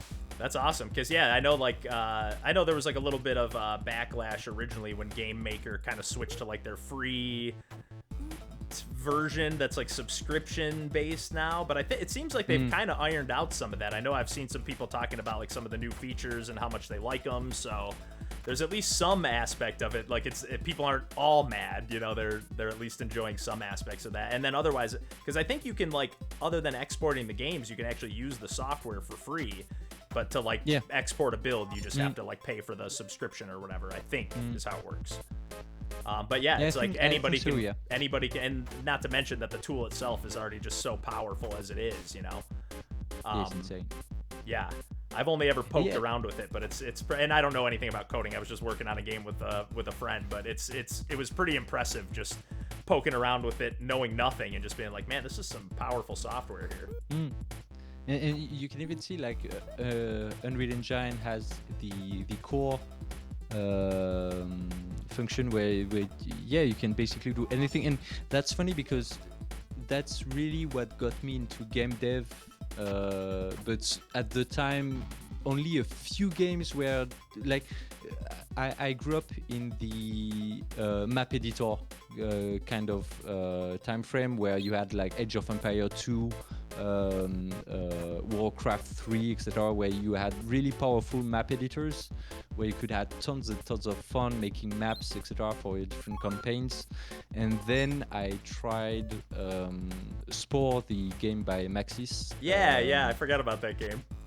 Like one of my favorite game ever, and it has a DLC. Like at the time, it wasn't DLC; it was like expansion CDs. Where you could like terraform your own planets, create buildings, etc., to make your own little adventures. Like you could write up dialogues and place NPCs, place objects and keys, and have ammos and life pickups, etc. And you really had like a basic game engine in the game, and I really think that's what got me into game dev, because it's just such a fun experience to just play around with the tools, play around with getting your ideas on paper.